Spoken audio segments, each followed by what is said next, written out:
My twin brother hadn't called me in 8 years. So when his name lit up my phone at 11:47 p.m., I nearly let it die in silence. Something stopped me. I answered and heard him breaking, "Please, save me." His own son had locked him in a shed for 4 years. No heat, no freedom, no dignity. Treated like livestock instead of blood. They thought he was too weak to resist, thought no one was coming. They miscalculated. When I got there, I didn't knock. I didn't warn them. I ended it. I'm truly grateful you're here with me. Before we continue, tell me where you're watching from in the comments. I love seeing how far these stories travel. If this story resonates with you, consider subscribing so you don't miss what's coming next. Also, please note some parts of this story are dramatized for entertainment and educational purposes. Any resemblance to real names or places is purely coincidental, but the message behind it is sincere and meaningful. The phone rang at 11:47 on a Thursday night in early May. I was halfway through a bourbon and a paperback western when the screen lit up with a number I didn't recognize. Tennessee area code. I almost let it go to voicemail. 8 years had a way of turning blood into distance. Something stopped me. I answered. Silence. Then breathing thin, uneven, the kind of breathing a man makes when he's trying not to be heard. Hello, a whisper, barely alive. Gideon. I went still. The voice hit me like cold water, familiar in a way that tightened my chest. Familiar the way your own reflection is familiar after you've avoided mirrors for too long. Who is this? It's me. A pause. A shaky inhale. It's Caleb, my twin, my other half. 8 years since I'd heard him speak. 8 years since Ruth's funeral. 8 years since I told him his son was poison, and he told me to get out and never come back. I set the glass down carefully. Caleb. Where are you? In a shed. Behind the house, his voice fractured. Zachary locked me in here. 4 years now. The words didn't register at first. 4 years. He says I'm confused. Says I wander. Says it's for my own safety. A bitter, broken laugh. It's not. He's going to finish me off, Gideon. 1 week after the party. May 15th. I heard him talking. I heard slow down. What party anniversary? His and Vanessa's. He's making me sign papers. The land. Everything. If I don't meddle, scraped in the background, a faint grinding against concrete. I don't have much time. The phone's almost dead. Emma gave it to me. She's 9. She who's Emma, my granddaughter. She's the only one who still, his breath hitched. Zachary took everything, Gideon. My phone. My computer. He changed the house number. Told the neighbors I wanted privacy. I couldn't reach you. For 8 years I tried. He made sure I couldn't. And now the rest dissolved into quiet sobbing. Not loud, not dramatic. Just the exhausted sound of a man who had run out of strength years ago and kept going anyway. I stood up. The bourbon was forgotten. The book slid off my lap and hit the floor. Listen to me, I said. My voice was steady the way it had been for decades when clients were spiraling and needed someone anchored. Don't sign anything. Do you hear me? Nothing. No matter what he says. He'll hurt me. I know. He already does. The admission hung between us. I'm coming, I said. 2 days. Can you hold on for 2 days? I don't know if... Yes, you can. I moved toward the window, staring at the dark river beyond the glass. There's a chevron off I-40, exit 247. You know it. A pause. I think so. 4:30 in the morning, May 6th. 2 days from now. Meet me there. Can you get out? I don't know how. You got out tonight. Zachary forgot to lock the door. He was drunk. He'll forget again. 4:30. Exit 247. I'll be there. He went quiet. Then softer, Gideon. I'm scared. 64 years old, and he sounded like the kid who used to hide behind me when dogs barked too loud. The quiet one. The thoughtful one. The one who believed the best in people, even when he shouldn't. I know you are, I said, but I'm not letting him finish this. You hear me? I'm not letting him take you. It's been so long, he whispered. I didn't think I'm your brother. That doesn't expire. Silence again. Then unexpectedly, Ruth died. Did you know I know? I was there. You were back row. I left before the reception. The confession tasted old and bitter. I didn't think you'd want to see me. You told me Zachary would destroy me, Caleb said. You were right. We'll fix it. There's so much money, he murmured. The land. $6 million. He found out about the highway project and footsteps. Heavy. Getting closer. Caleb's breathing stopped. Caleb, he's coming. I have to go. Exit 247. 4:30. Don't forget. I won't. The line went dead. I stood in my living room in Bend, Oregon, holding a silent phone and staring at my reflection in the black window. Outside, the Deschutes River moved under starlight, calm and indifferent. Inside, my hands were shaking. 8 years. 8 years since I walked away because he wouldn't listen. 8 years since he chose Zachary over me. 8 years of telling myself that if he ever needed me, he'd call. He finally had. And it had taken a 9-year-old girl sneaking him a phone. I looked at the clock. 11:51, 2 days, 1,700 miles. I could make it if I didn't stop. I walked into the bedroom, opened the closet, and pulled down the black duffel bag from the top shelf. I hadn't touched it in 3 years. 40 years as a private investigator had taught me to keep a go bag ready. Some habits don't retire.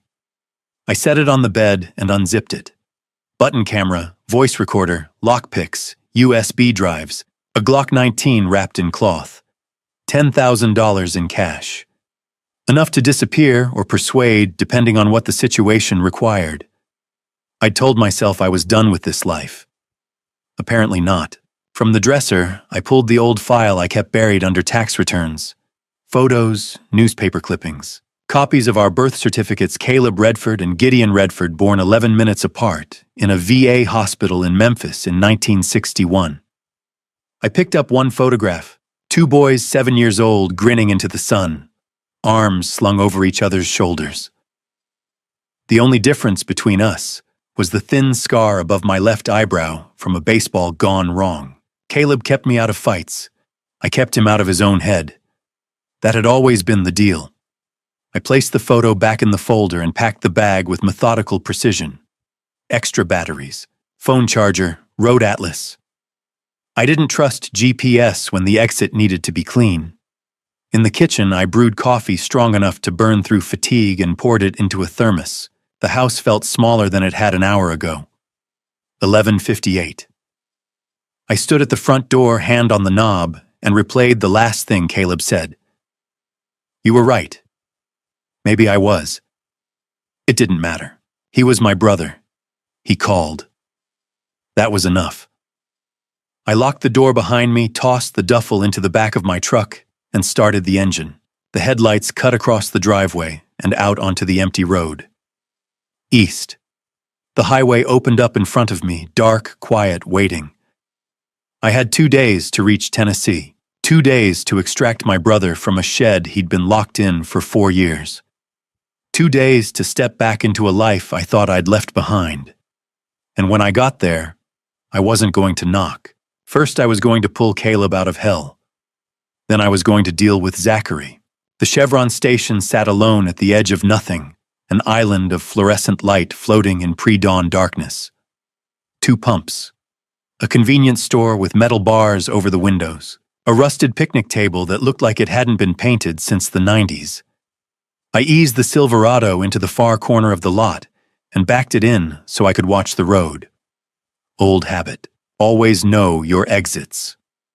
4:27 a.m. 3 minutes to the meet. I unscrewed the thermos and poured what was left into the lid. The coffee had gone cold. Bitter. I drank it anyway. My eyes burned from 30 hours behind the wheel, but exhaustion hadn't caught me. Adrenaline had taken over somewhere around the Arkansas border and hadn't loosened its grip since. The highway beyond the lot was silent. No headlights, no movement. Just darkness and the faint hum of insects. Then I saw him. A shape at the edge of the parking lot. Moving slow, uneven, limping. Caleb. He looked less like a man and more like something pulled out of a grave. He'd lost weight, 40 pounds at least. The flannel shirt hung off him like borrowed clothing, one shoulder torn, jeans stiff with dirt and grime. No shoes. His feet were raw and torn open, streaks of blood marking the asphalt behind him like breadcrumbs. His face was worse.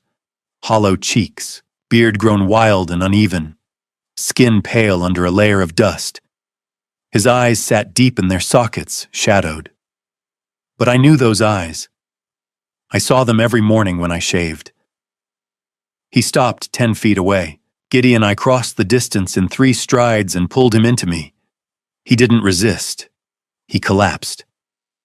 His entire body trembled, shaking so hard I could feel bone through fabric. His ribs pressed sharp against my chest. "I got you," I said. It was the only thing that mattered. I led him to the picnic table, sat him down carefully, pulled a bottle of water and a sandwich from the truck. He drained half the water in one breath, choking and gasping as if he'd forgotten how to swallow slowly. Then he tore into the sandwich with the desperation of someone who hadn't eaten properly in days. Maybe he hadn't. I knelt in front of him and took his foot gently into my hands. The cuts were shallow but filthy. Gravel embedded in skin. I cleaned them with bottled water and antiseptic wipes, then wrapped them in gauze from my kit. His hands shook so badly he could barely hold the bread. How far, I asked. 3 miles, maybe 4. He swallowed hard. Zachary passed out around 2. Drunk. Forgot the lock. I waited until I heard him snoring, then I ran. You did good. He let out a weak breath that might have been a laugh. I didn't think you'd come. He looked up at me, tears carved lines through the dirt on his cheeks. 8 years, Gideon. I'm your brother. That doesn't stop. That was all it took. He broke. Full sobs now. Deep, ugly ones that seemed to come from a place buried under years of silence. I let him cry. Didn't rush it. Didn't interrupt. Sometimes the strongest thing you can do is let a man empty himself. When the storm passed, he sat straighter, still shaking, but clearer. You were right, he said quietly. 8 years ago. At Ruth's funeral. You told me Zachary would destroy me. I didn't believe you. His fingers tightened around the empty water bottle. The week after the funeral, he took my phone. Said the bill was too high, said he'd handle it. Then he changed the house number. Took over my email, told everyone I needed privacy. I thought he was helping. His jaw clenched. By the time I understood what he was doing, I couldn't reach anyone. He isolated you, I said. Completely. His voice hardened. Not with strength, but with clarity. He had me sign a power of attorney. Said I wasn't thinking straight after Ruth died. Said it was temporary. After that, he had everything. My pension, $2,400 a month. Social Security, $1,850. Every month for 8 years. He let out a hollow laugh. Zachary bought a new truck. Vanessa got a diamond ring. Lorraine moved in. They all lived off me while I... His words faded. 4 years ago, he moved me to the shed. Said I was wandering. Said I scared Emma. put an electronic lock on the door. I couldn't leave. His voice cracked again. I kept my face still. "How'd you get the phone, Emma?" For the first time, something softened in his expression. "She's 9 now. Zachary's daughter. She saw him hurt me one night. Really hurt me." His hands trembled again. A few days later, she came out to the shed, gave me an old phone her aunt didn't use. No service, but it connected to the house Wi-Fi. She gave me the password. He swallowed. I waited. I listened. Heard Zachary talking about the anniversary party May 15th. Heard him say if I didn't sign the land over, he'd finish me off a week later. That's when I called you. First time in 8 years you had access to a phone. First time I could reach you. He met my eyes. You're the only one I could think of. The only one who'd come. "I'm here," I said. "And we're ending this." I told him the plan. We'd switch places. I'd go back as him, stay in the shed, record everything, gather financial documents, capture conversations, let Zachary think he still had control. Caleb would disappear. Knoxville, Riverside Inn. Room already booked. He'd rest, regain weight, regain strength. When I had enough evidence to bury Zachary, I'd bring the police in, blow the entire thing open. Caleb stared at me like I'd suggested something impossible. "You're going to pretend to be me, we're identical," I said. "No one's studied your face in years. Zachary hasn't looked at you closely in 4. He sees what he wants to see. He'll notice. He thinks you're broken. He thinks you're beaten. He thinks he's already won." I held his gaze. Men like Zachary stop paying attention once they think the fight's over. Caleb hesitated, then slowly nodded. I called an Uber Black, paid extra for silence. The driver arrived 20 minutes later, middle-aged, steady hands, eyes that knew better than to ask questions. "My brother's been sick," I told him, handing over $200 in cash. "Take him to the Riverside Inn in Knoxville. Room 412. Make sure he gets inside." The driver nodded. I handed Caleb $5,000 in folded bills and the room key. Then I pulled the photograph from my pocket. 2 boys at 7 years old, arms around each other, gap-toothed grins. "Give this to Emma," I said. "Tell her Uncle Gideon's here." He studied the photo for a long moment. "You were always the brave one," he said quietly. "No," I replied. "You survived 4 years in a cage. That's braver than anything I've done." He squeezed my hand hard, then let go. The Uber pulled out, taillights shrinking into darkness. I watched until they vanished. Then I turned back to the picnic table. I stripped off my jacket, shirt, jeans, slid into Caleb's clothes. The flannel stank of mildew and sweat. The denim hung loose. I rubbed dirt across my face, slouched my shoulders, slowed my breathing. In the early gray light, I could pass. I climbed into the driver's seat and checked the rearview mirror. Caleb stared back at me. The sun edged over the horizon, orange bleeding into the fields. I shifted into drive, headed toward Millbrook, toward Zachary, toward a shed with an electronic lock. I wasn't Caleb Redford anymore, but for the next week, Zachary would believe I was. And that belief was all the weapon I needed. The house at 342 Oakwood Drive looked worse than I'd prepared myself for. 2 stories, white paint peeling in long, curling strips like shedding skin, black shutters hanging crooked, one barely attached by a single rusted hinge. The front lawn was waist-high in weeds, beer cans glittering in the early light like metal weeds of their own. Near the mailbox, a rusted metal sign leaned sideways, Redford Family Home. Established 1952. Caleb's house. The house he and Ruth had bought 40 years ago. The house where he raised Linda and Zachary. The house that should have been memory and safety and quiet evenings on the porch. Now it was decay. I parked the battered Silverado in the driveway and kept my hands on the wheel for a moment longer than necessary. I let the silence settle. Let the roll settle. I wasn't Gideon Redford, retired private investigator from Bend, Oregon.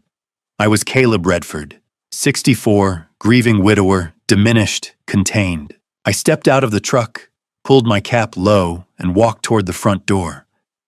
The flannel clung to my skin, sour with sweat and mildew. My stomach tightened, but I let my shoulders sag, let my steps drag slightly, broken. That was what Zachary expected to see. I knocked once. No answer. I tried the handle. Unlocked. The air inside hit me first, stale, smoke, old, grease-sour garbage. The living room was chaos. Empty pizza boxes stacked on the coffee table. Soda cans tipped over. A flat screen mounted on the wall, blaring a morning talk show too loud for the hour. The furniture had once been good quality, solid wood floral upholstery Ruth would have picked carefully. Now it sagged and stained under years of neglect. I moved further in and stopped at the mantel. A framed photo sat there. Zachary, clean-cut, maybe 30, standing beside Vanessa. Both smiling. Vanessa holding a baby wrapped in a pink blanket. Dark hair. Wide, curious eyes.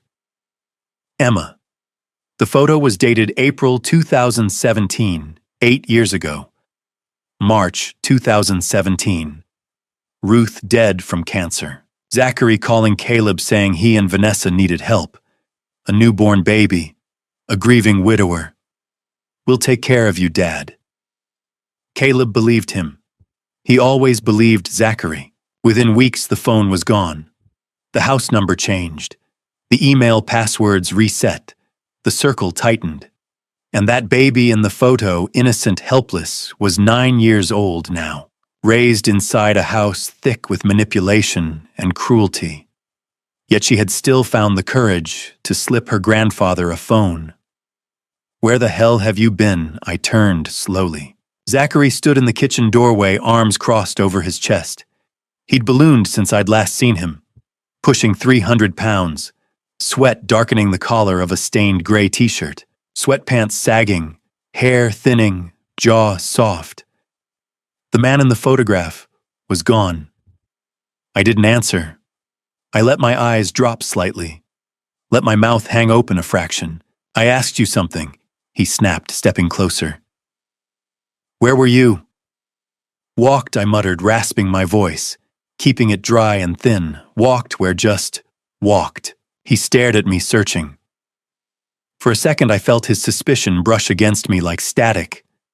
Then he scoffed. "You're losing it," he said. You know that behind him Vanessa appeared, bottle blonde hair pulled tight, red acrylic nails tapping against her phone, cheap silk blouse stretched across her frame. She wrinkled her nose. "God, he smells," she said. "Don't let him in the house like that." An older woman stepped in behind her, Lorraine, Vanessa's mother. Gray hair scraped back, lips thin and sharp, eyes colder than the morning air. "You owe us $500, she said flatly. "Rent for last month." Rent? In his own house. I blinked slowly, the way Caleb would. Confused. Small. Jessica drifted in, next Vanessa's younger sister. Bleached hair, phone glued to her hand. Barely 28. She glanced at me and smirked. "Can't believe the old man's still alive," she muttered. Then I heard it. Soft footsteps on the stairs.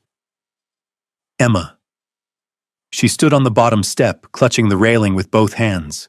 Brown hair and a messy ponytail. Faded dress too short at the ankles. Blue eyes wide and watchful. She didn't speak, but when she saw me, there was a flicker. Recognition. Hope. It lasted less than a second. Zachary grabbed my arm. "Come on," he said. "You're not staying in here." He pulled me through the kitchen, past trash bags piled by the door, past a sink overflowing with dirty dishes, out the back door and into the yard. The grass was knee-high. Broken lawn chairs lay scattered like casualties. Rusted tools half buried in dirt. At the edge of the property sat the shed. 8 feet by 10 feet. Wood siding weathered gray. Small window covered from the inside with a dark tarp. Zachary pulled his phone from his pocket and tapped a code. A soft mechanical click echoed. Electronic lock. He shoved the door open. "This is where you live," he said casually. "You don't come in the house unless I say so. You don't talk to anyone. You stay here. Understand?" I looked inside. Thin mattress on the floor, stained and collapsed in the center. A single plastic water bottle. No toilet. No sink. One bare bulb hanging from a cord overhead. In the corner near the floor, a small ventilation opening covered with an oily rag. My jaw tightened, but I let my expression stay dull. "Understand," Zachary barked. I nodded once. "If you try to leave again," he added, "I'll lock you in for a week. No water." "Got it." I nodded again. Satisfied, he stepped back and walked toward the house, muttering under his breath. The door remained open. For now. I stepped inside. The air was thick and stale, metallic. I crouched near the ventilation hole and pulled the rag aside carefully. A faint chemical odor drifted out. Propane. Maybe carbon monoxide. I moved my eyes slowly across the interior, noticing details without appearing to. Then I saw it. Outside the shed, mounted against the house wall, the water heater. The exhaust pipe angled wrong. Loose connection. Gases venting sideways toward the shed. Deliberate. The rag stuffed in the vent wasn't neglect. It was containment. The air inside this box had been poisoned on purpose. I angled my body slightly and pressed the button hidden in my shirt collar.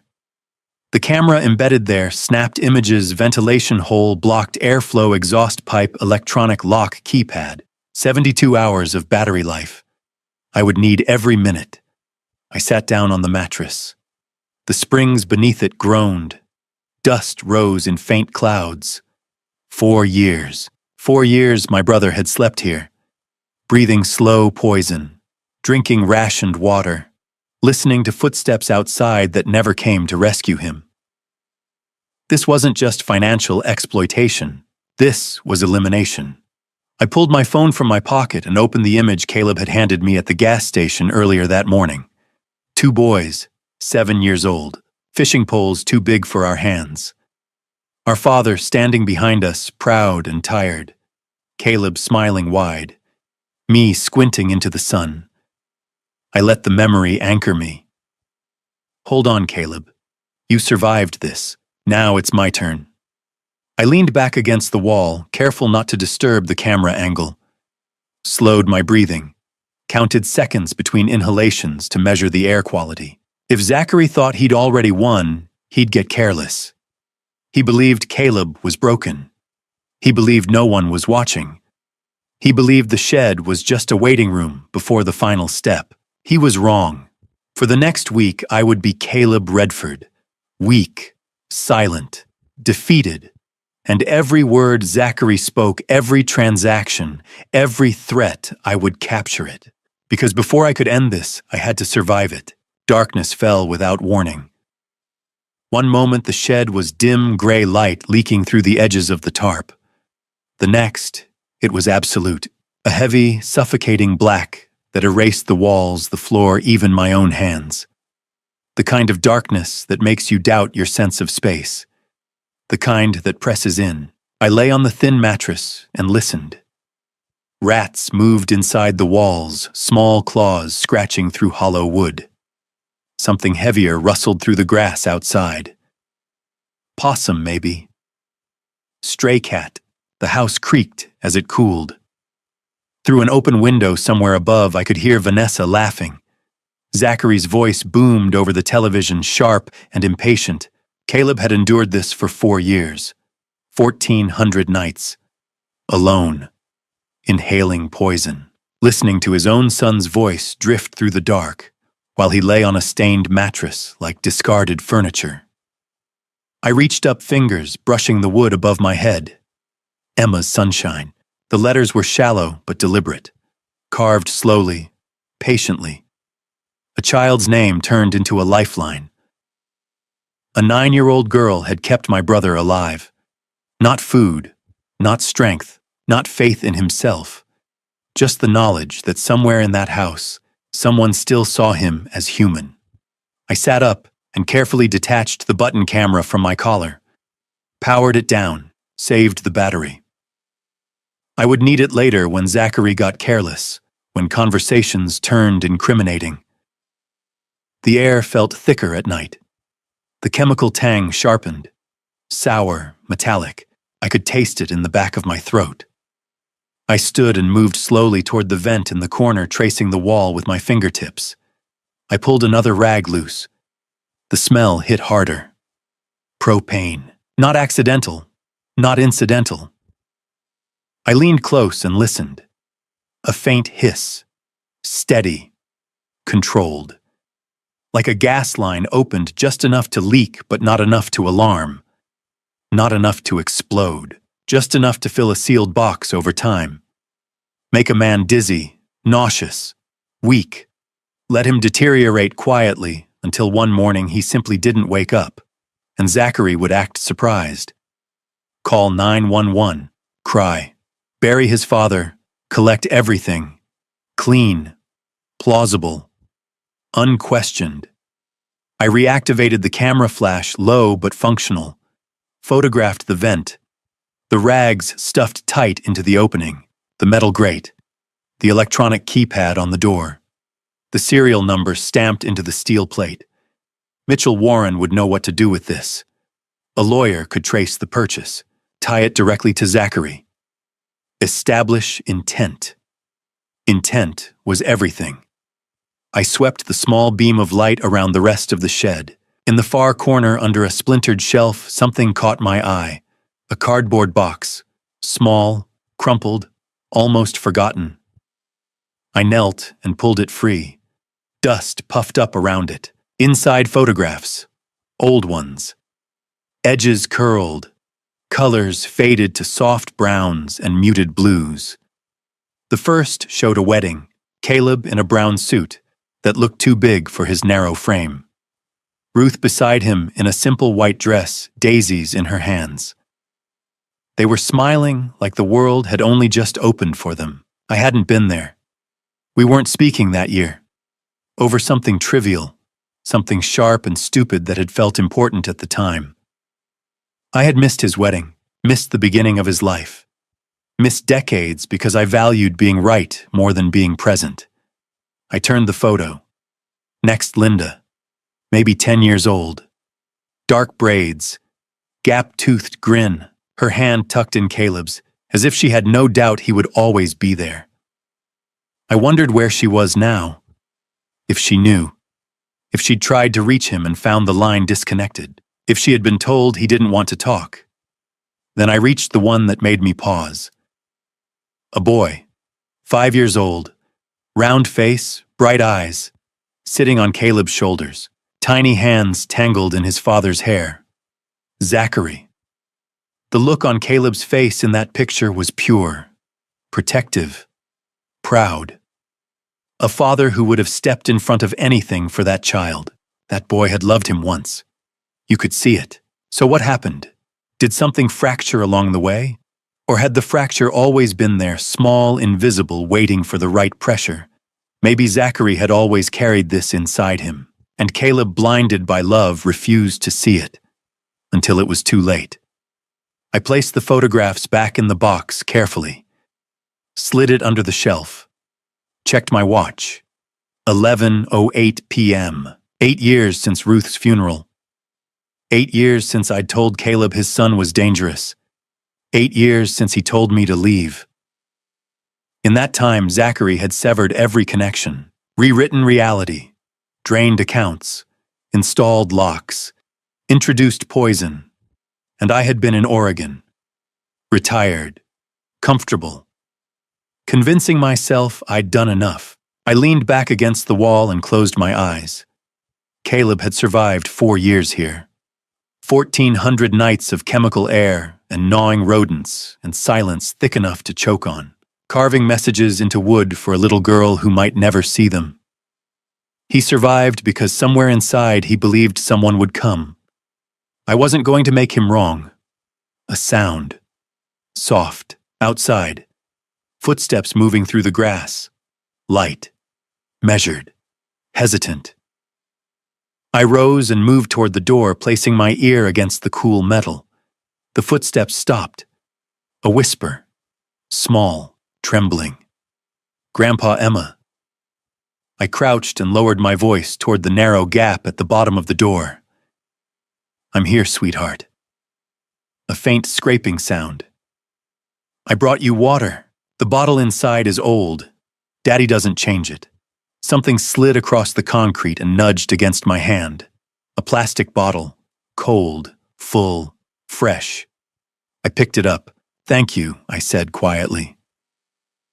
Are you okay? She asked. Daddy was really mad today.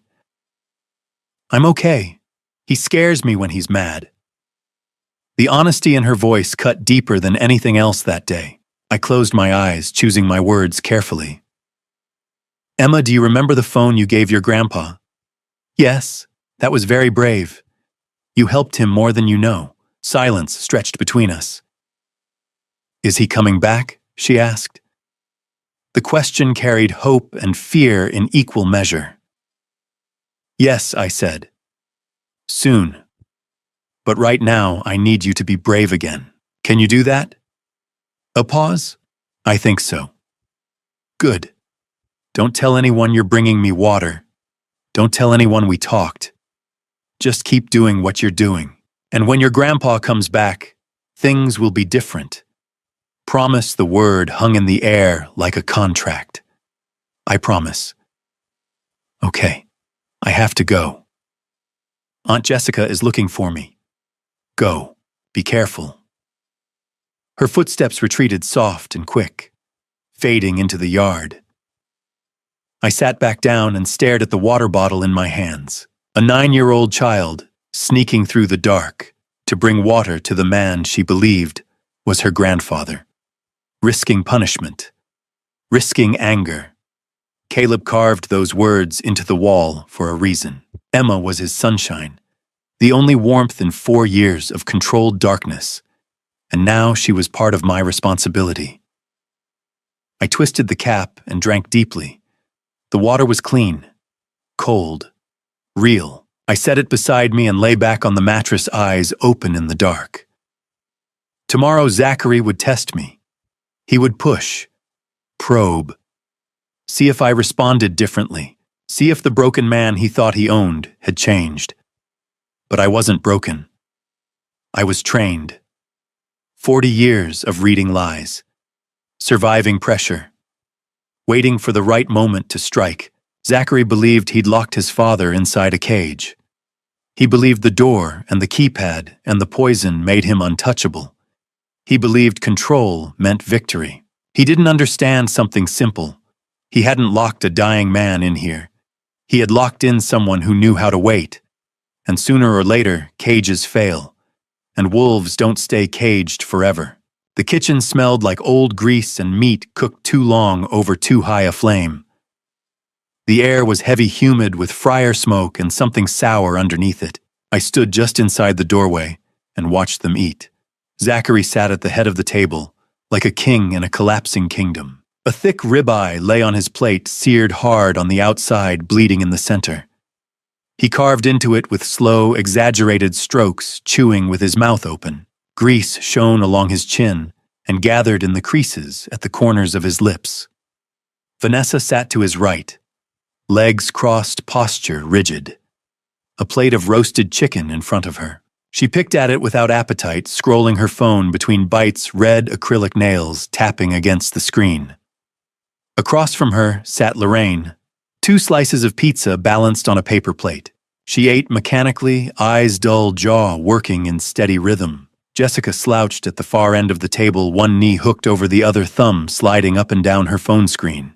A slice of pepperoni pizza dangled loosely in her hand.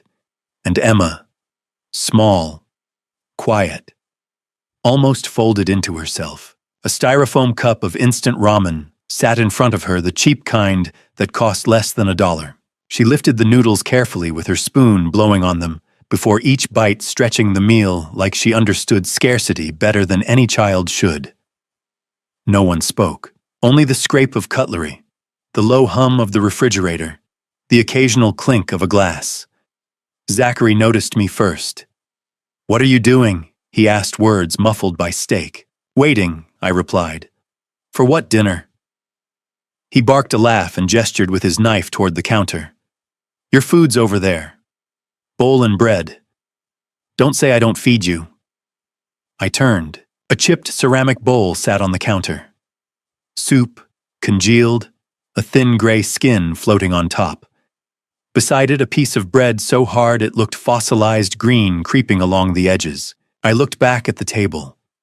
At the ribeye. The chicken. The pizza. At Emma's cup of noodles. At Zachary's plate overflowing while his daughter rationed broth. Something inside me didn't flare. It crystallized. Cold. Clear. I stepped fully into the light. Walked toward the table.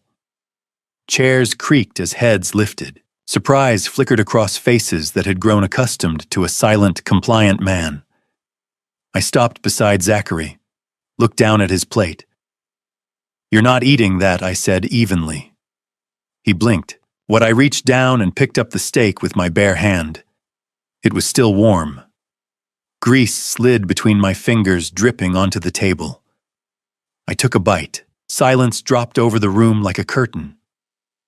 Vanessa's fork slipped from her hand and clattered against porcelain. Jessica froze mid-scroll. Lorraine's chewing stopped mid-motion. Emma stared at me with wide, unblinking eyes. Zachary shot to his feet so fast his chair screeched backward across the tile. "What the hell do you think you're?" I swallowed deliberately, took another bite, chewed slow, maintained eye contact. "I'm hungry," I said calmly. I took it. "What are you going to do?" His face flushed, deep red, blotchy, and uneven. His fists clenched at his sides, knuckles whitening. I could see the tremor running through his arms. His breathing shifted short, sharp pulls through his nose. He stepped toward me. I didn't move, didn't blink, didn't break the stare. For a moment the air tightened between us, 2 feet apart, his fists raised slightly, mine holding his dinner. And then I saw it, the flicker, the doubt. His eyes locked on mine and something inside them faltered. Confusion, calculation, the faintest whisper of fear. He had spent 4 years looking at a broken man. A man who flinched, a man who lowered his gaze, a man who shrank. But I wasn't shrinking. Somewhere beneath the beer and bravado, Zachary understood that.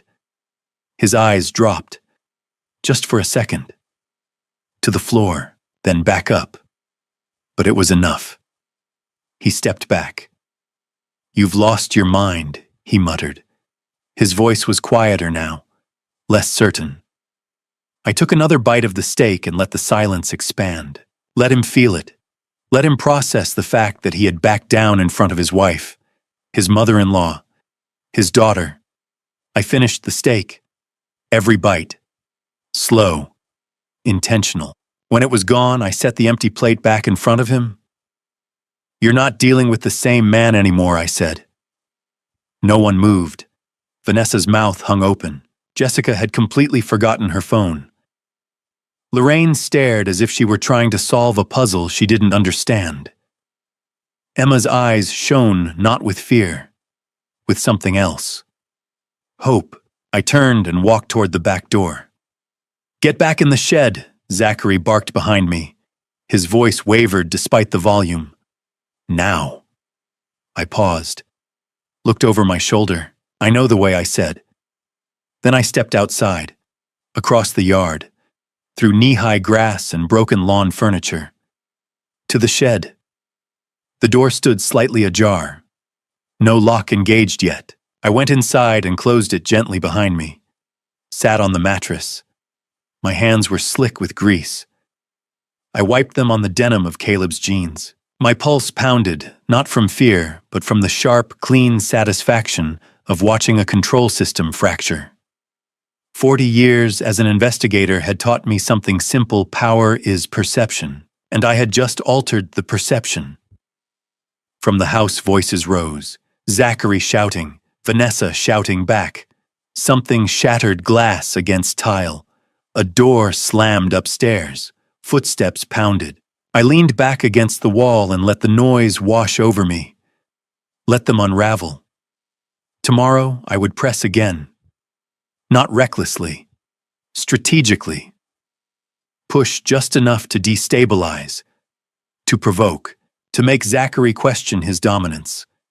Men like him rely on routine. Predictability. Fear. Remove one of those elements, and they start to slip. The electronic lock clicked outside. Zachary resetting the code. Reasserting control in the only way he knew how. It didn't matter. I pulled the button camera from my collar and checked the recording.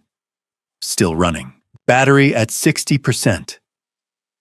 The entire exchange captured the stake, the confrontation, the hesitation in Zachary's eyes. Evidence. Good. I powered it down and lay back on the mattress, staring into the darkness. A door creaked open from the house. Soft footsteps crossed the grass again. Paused at the shed door. A whisper. Grandpa Emma. I sat up and moved closer. I'm here, I answered quietly. That was amazing, she whispered, breathless. Daddy got so mad. He threw a glass. Mom told him to calm down. Grandma said you've gone crazy. I couldn't help it. I smiled. Maybe I have. No. Her voice was small but firm. You're different. You're not scared anymore. I pressed my palm flat against the inside of the metal door. Wished I could see her face. Your grandpa is a strong man, Emma, I said softly. Stronger than anyone gave him credit for. He just forgot for a while. But he's remembering. A pause. Is he really coming back? Yes. Promise, I promise. Silence stretched between us, then quieter still, I'm glad you're here. My throat tightened unexpectedly. Me too, sweetheart. I have to go. Daddy's looking for me. Be careful.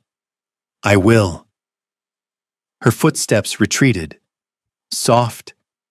Quick. Gone. I sat back down and exhaled slowly. Tomorrow Zachary would escalate. He would test harder, push further, perhaps try intimidation, perhaps violence. Good.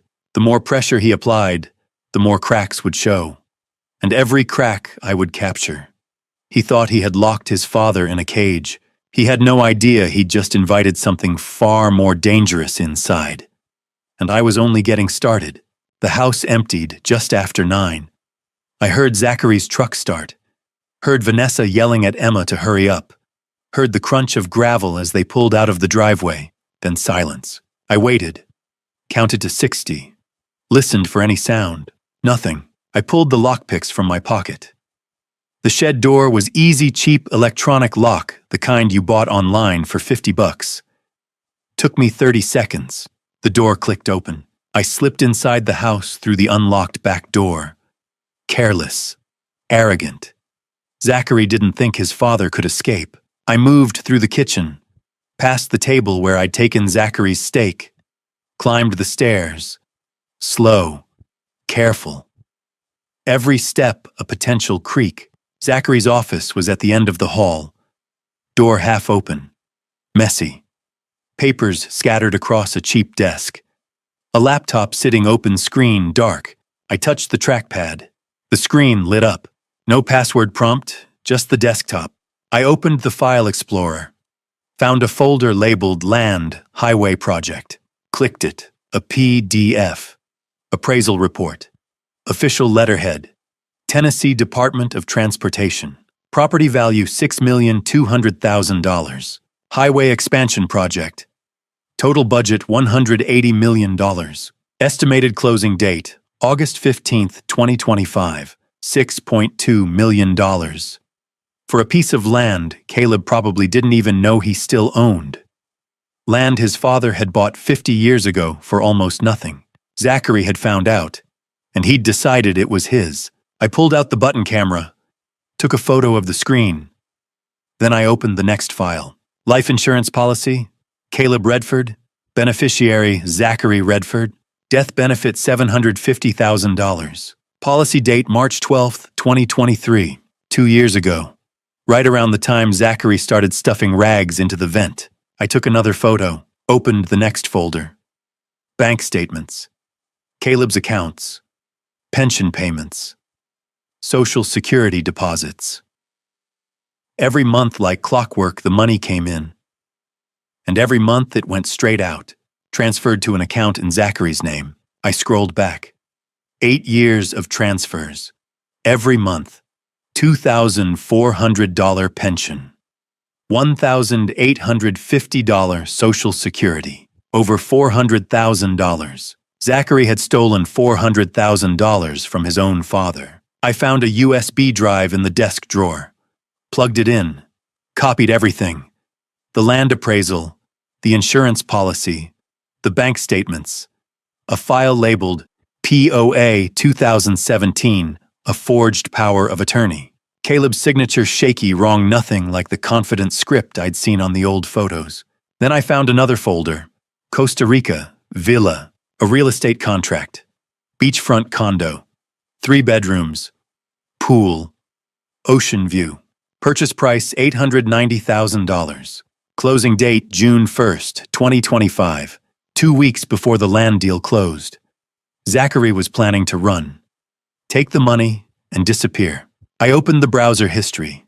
Gambling sites, dozens of them. Poker, sports betting, online casinos, current balance minus $85,000. Zachary wasn't just greedy, he was desperate, buried in debt. Betting on a dead father and a piece of land to save him. I pulled out my phone, dialed a number I hadn't used in 3 years. Warren Legal. Mitchell.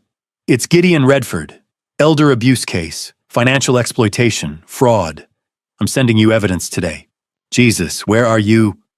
Tennessee, just be ready. I hung up, ejected the USB, slipped it into my sock. Then I heard it. A car, close. Zachary's truck, pulling into the driveway. I closed the laptop, moved down the hall, took the stairs 2 at a time, hit the kitchen just as the front door slammed. I went out the back, across the yard, into the shed, pulled the door shut, heard the electronic lock click a second later. I sat down on the mattress, let my heartbeat slow, checked the USB in my sock. Still there. I had everything I needed. Financial records, insurance fraud, forged documents, enough to put Zachary away for a decade. But I wasn't done yet. Later that afternoon, Zachary came to the shed. You got a doctor's appointment, get up. Vanessa's driving, don't embarrass me. I followed him to the truck. We drove in silence. 20 minutes through Millbrook to a clinic with a faded sign, Pierce Family Medicine. The waiting room was empty. A nurse led me back. Took my vitals. Doctor'll be right in. The door opened. A man in his mid-50s. Thinning gray hair. Wire-rimmed glasses. White coat. Tired eyes. Dr. Gregory Pierce. Caleb, how are we feeling today? Fine. Good. Your son tells me you've been having some memory issues. Let's do a quick cognitive assessment. Can you tell me what year it is? And the president, I gave him the name. Can you count backward from 100 by sevens? 100, 93, 86, 79, 72. He frowned, wrote something on his clipboard. Can you tell me where you are right now? Pierce Family Medicine, Millbrook, Tennessee.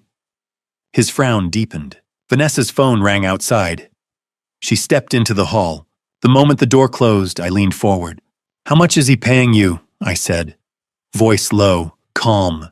Dr. Pierce blinked. Excuse me. Zachary, how much did he pay you to declare me incompetent? His face went pale. I don't know what you're... To Medicaid fraud. 2019. Falsified disability claims. I know about all of it. One call to the state medical board and your license is gone. His mouth opened, closed. Who? Doesn't matter. What matters is you're going to refuse to sign any evaluation. You're going to tell Zachary I'm perfectly healthy, and when the police come asking, you're going to tell them the truth about what he tried to make you do. He stared at me, hands shaking. Do we understand each other? He nodded. Barely. The door opened. Vanessa stepped back in. Everything okay? She asked. Dr. Pierce cleared his throat. Everything's fine. Your father-in-law is in excellent health, cognitively sound. No issues whatsoever. Vanessa's smile faltered. But Zachary said... Zachary was mistaken. Caleb's doing very well for his age. He looked at me. Aren't you Caleb? I nodded. We walked back to the truck. Vanessa was silent. Angry. She slammed the door. What did you say to him? She hissed. Nothing, I said. Bullshit. He was supposed to say you were losing your mind. That was the whole point. I shrugged. She started the engine, peeled out of the parking lot. Zachary's going to be pissed, she muttered. I looked out the window, watched the town roll by. Yeah, I said, I'm counting on it. All right. Before I reveal Gideon's next move, I need to know you're still here. Comment 17 below if you're locked in with this story. And a quick note.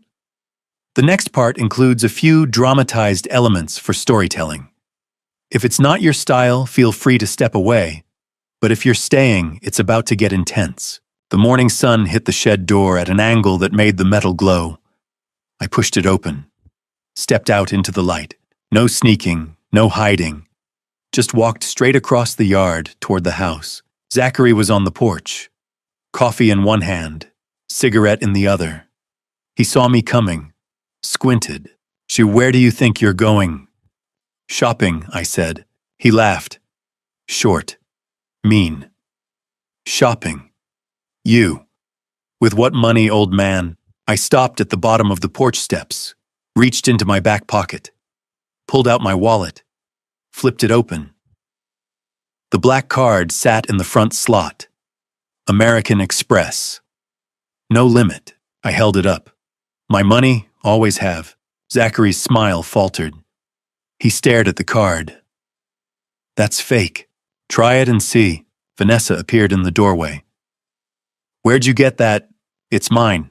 I slipped the wallet back into my pocket. I'll be back in a few hours. I turned, started walking. Hey, Zachary shouted. You can't just leave. I kept walking, didn't stop, didn't look back. Let them yell. Millbrook wasn't much. Main Street, a diner, a hardware store, and tucked between a laundromat and a barber shop, a small storefront premium car rentals. I walked in. The guy behind the counter looked up from his phone. I help you. I need a car. You got an Escalade. He tapped his computer, frowned. Yeah, graphite gray. Just came back this morning. I'll take it. It's $350 a day. Fine. I handed him the black card. He swiped it. The machine beeped. Approved. His eyes widened. Okay. Let me get the keys. 10 minutes later, I was behind the wheel of a Cadillac Escalade. Leather seats, tinted windows, enough chrome to blind someone in direct sunlight. I drove 3 blocks to a men's clothing store. Small place, family-owned. A man in his 60s appeared from the back. Gray hair, tape measure around his neck. He looked me up and down, took in Caleb's stained flannel-torn jeans, bare feet, and his expression didn't change. Good morning, how can I help you? I need a suit, shoes, a watch. He didn't ask questions, didn't judge, just measured me. Pulled suits off the rack. I picked navy, clean, sharp. He found a light gray shirt, brown leather Oxfords, showed me a Tag Heuer, stainless steel. Simple, elegant. This one, I said, $4,000 for the suit. Another $4,800 for the watch. I changed in the dressing room, left Caleb's rags in a pile on the floor. When I walked out, the old man nodded. You look like a different man. That's the idea. I drove back to the house. Parked the Escalade right in front. Front and center. The porch was full. Zachary, Vanessa, Lorraine, Jessica, all of them staring. Lorraine's mouth fell open. Jessica dropped her phone. Vanessa took a step back. Where did you? I didn't answer. Just walked toward them. Slowly, deliberately. Let them see the suit, the shoes, the watch. Zachary's face went from red to purple. What the hell is this? I told you, shopping. Where'd you get that car? Rented it. With what money? Mine. His jaw worked, fists clenched. You don't have money. And clearly I do. Vanessa stepped forward. That's not possible. We control your accounts. You control Caleb's accounts, I said. Not mine. Silence. Zachary's eyes narrowed. What's that supposed to mean? I smiled. Didn't answer. Just walked past them. Into the house. Up the stairs. I walked down the hall. Pushed open the door to the master bedroom, Zachary and Vanessa's room. I sat down on the bed, leaned back, crossed my legs. Zachary appeared in the doorway, face twisted. Get out! No, this is my room. Not anymore. I said get out. I stood, slowly, calmly, unbuckled the watch. Emma appeared in the hallway, peeking around the corner, eyes wide. I walked to the door, crouched down in front of her. Hold this for me, sweetheart, I said, handed her the watch. I don't want it getting scratched. She took it, carefully, like I'd just handed her the crown jewels. Zachary's fists shook. Don't you touch her. I stood, looked him in the eye. I didn't touch her. I asked her to help me. There's a difference. He opened his mouth, closed it. Looked at Vanessa. She shook her head slightly. He stepped back. Just an inch. But it was enough. I walked past him, back into the bedroom, closed the door, locked it from the inside. They pounded on it for 10 minutes. Zachary, Vanessa, Lorraine shouting threats. I ignored them. Eventually, they gave up. Footsteps retreated. Doors slammed. The house went quiet. Around midnight, I heard voices. Low, angry, coming from downstairs. I stood, pressed my ear to the floor. Zachary's voice, rough, furious. He's different. Something's wrong. This isn't him. Vanessa's voice, sharp. You think I don't know that he's not acting like your father, like someone else? A pause. You think someone switched them? Vanessa said. I don't know, but we don't have time to figure it out. The party's in 6 days. If he doesn't sign, we lose everything. So what do? We move up the timeline. Another pause. How much faster? Tomorrow night. I'll handle it. You just keep your mouth shut and stay out of the way. Footsteps, a door closing. Silence. I sat back down on the bed, pulled the button camera from my collar, checked the recording. Still going. Battery at 40%. Enough. I lay back, closed my eyes. Tomorrow night. Zachary was going to make his move. Faster than I'd expected. But that was fine. The faster he moved, the sloppier he'd get.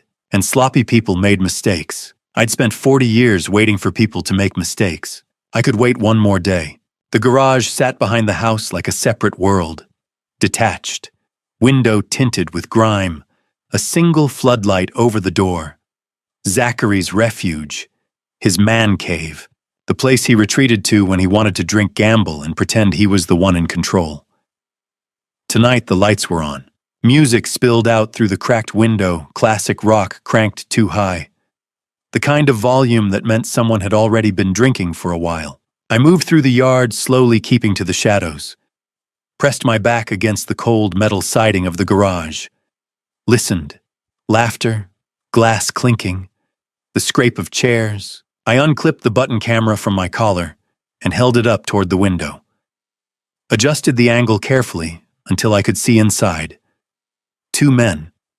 Zachary, and another I didn't recognize immediately, mid-40s, thinning hair, polo shirt tucked into pressed jeans. An expensive watch caught the light when he lifted his arm. Richard Donovan, Zachary's boss, had to be. I tapped the camera on. The red light blinked once, recording. Inside, Zachary sloshed bourbon into a glass. His hand was unsteady. Half the liquor splashed onto the table, soaking into a stack of playing cards.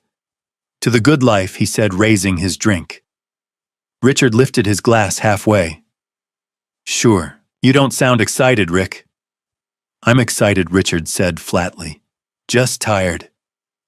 Tired, Zachary barked out a laugh, sharp, mean. You're tired. Try dealing with a crazy old man who thinks he owns the place. Try drowning in bills you can't climb over. Richard set his cards down and leaned back. You doing okay, Zachary? Okay, Zachary grinned, eyes glassy. I'm about to be better than okay. Richard's expression didn't change. I'm about to be rich, Zachary continued. You know that land my old man's sitting on $6.2 million. Richard blinked. What state's buying it? Highway expansion. Market value 6.2. He tapped his temple. And it's mine. Your dad's, Richard corrected. Zachary's smile didn't falter. Same thing. Richard's jaw tightened. Is it? It will be, Zachary said. He leaned back, stretching his legs. Party's in 5 days. May 15th. Signature goes on the deed. Transfer of ownership. Clean. Legal. After that, me and Vanessa are gone. Mexico, beachfront condo, 3 bedrooms, pool, ocean view. Closing's June 1st. Richard stared at him. What about your dad? Zachary shrugged. What about him, you just leaving him here? Not exactly. The air shifted. Zachary. Richard's voice lowered. Cautious. Relax. Zachary poured more bourbon. It's handled. Handled how Zachary leaned forward, elbows on the table. Lowered his voice, but not enough. Gas leak, he said. Richard went still. Water heater in the shed's been acting up. Zachary continued casually. Temperamental. One of these days it's just gonna fail. Tragic accident. Old man living alone in a shed with no ventilation. By the time anyone finds him, too late. Richard stared at him in disbelief. You're joking. Do I look like I'm joking? Zachary, that's smart? Zachary snapped. That's what it is. He lifted his glass again. I've got a $750 life insurance policy on him, he said. Bought it 2 years ago. Dr. Pierce already agreed to sign the death certificate. No autopsy. Just a sad, unfortunate accident. Richard set his drink down slowly. You're talking about killing your father. I'm talking about getting what's mine? Zachary shot back. 8 years I've taken care of that man. 8 years. So he can sit on $6 million and do nothing with it. No. I'm done. His voice sharpened. May 15th, I get that signature. If I don't, he's got a week. Maybe less. Then the problem solves itself. Richard pushed his chair back abruptly. I don't want to hear this. Why? Zachary laughed. You think I'm the first guy to make a hard choice? This isn't a hard choice, Richard said. This is survival. Zachary cut in, slamming his glass on the table. Bourbon sloshed over the edge. You don't get it. You've got your nice house, your steady paycheck. I've got debt and a father who won't move on. So yeah, I'm making a decision. Richard stood. I'm leaving. Good, Zachary said flatly. Go. The door banged open. Gravel crunched under tires moments later. Zachary sat alone. He looked down at the cards spread across the table, lifted his glass. To early retirement, he muttered to the empty garage. And a father who's worth more gone than he ever was here. He drank. I lowered the camera slowly. My hands were shaking, not from cold, from something darker. I'd heard confessions before. Criminals admitting fraud, affairs, theft, assault. But I had never heard a man toast his father's death like it was a line item on a business plan. For a second, I wanted to storm inside, drag him out by his collar, end it right there.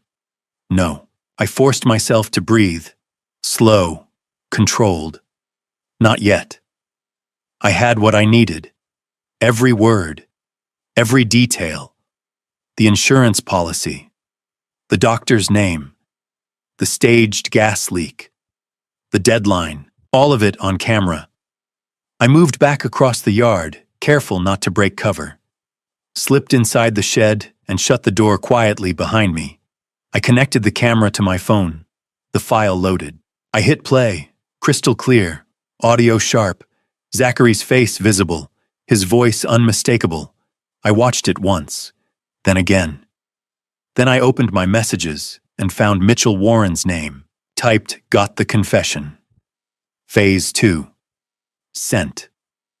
3 dots appeared almost instantly. Send it to me. Now. I attached the video.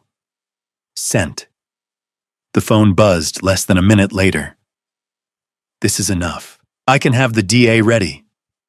When do you want to move? I stared at the screen. 5 days until the party. 5 days until Zachary tried to force Caleb's signature. 5 days until he believed he had won. I could end it tonight. Call the police. Have him arrested in his garage with bourbon on his breath. But that wouldn't be enough. Zachary had spent 8 years dismantling my brother, piece by piece, isolating him, stealing from him, erasing him, planning to finish him off quietly. I didn't want a quiet arrest. I wanted exposure. Neighbors, co-workers, family friends, everyone who had accepted the story that Caleb was unstable. I wanted them to see the truth. I typed party, May 15th, 3 p.m. I'll have him talking. Be ready to move by 4:30. 3 dots flickered. You're sure? I typed back, I'm sure. A pause. Then okay. Police will be standing by. You play your hand? I'll play mine. I set the phone down, leaned back against the wall of the shed, closed my eyes. Zachary thought he had time, thought he could secure the signature and disappear to Mexico, thought he controlled the clock. In 5 days, he would stand in front of everyone he knew and watch it collapse. Footsteps outside, soft, careful, a whisper at the door. Grandpa, Emma. I moved closer to the door. I'm here. Are you okay? I heard Daddy yelling. I'm fine. He's really mean when he drinks, I know. There was a pause. Is it almost over? She asked. I thought about the video file now sitting on Mitchell Warren's phone, about the DA's office preparing, about May 15th. Almost, I said softly. Just a little longer. Okay, she whispered. Good night, Grandpa. Good night, Emma. Her footsteps faded into the yard. I checked the camera battery. 20%. Enough. 5 days. 5 days until Zachary walked into his own party, thinking he was about to inherit $6 million. 5 days until he realized he had been recorded. 5 days until he lost everything. I could wait 5 days. Afternoon light slipped through the cracks in the shed walls in narrow golden blades. Dust floated in the beams, rising and falling with each breath I took. I sat on the thin mattress back against the wood eyes half closed. 4 days.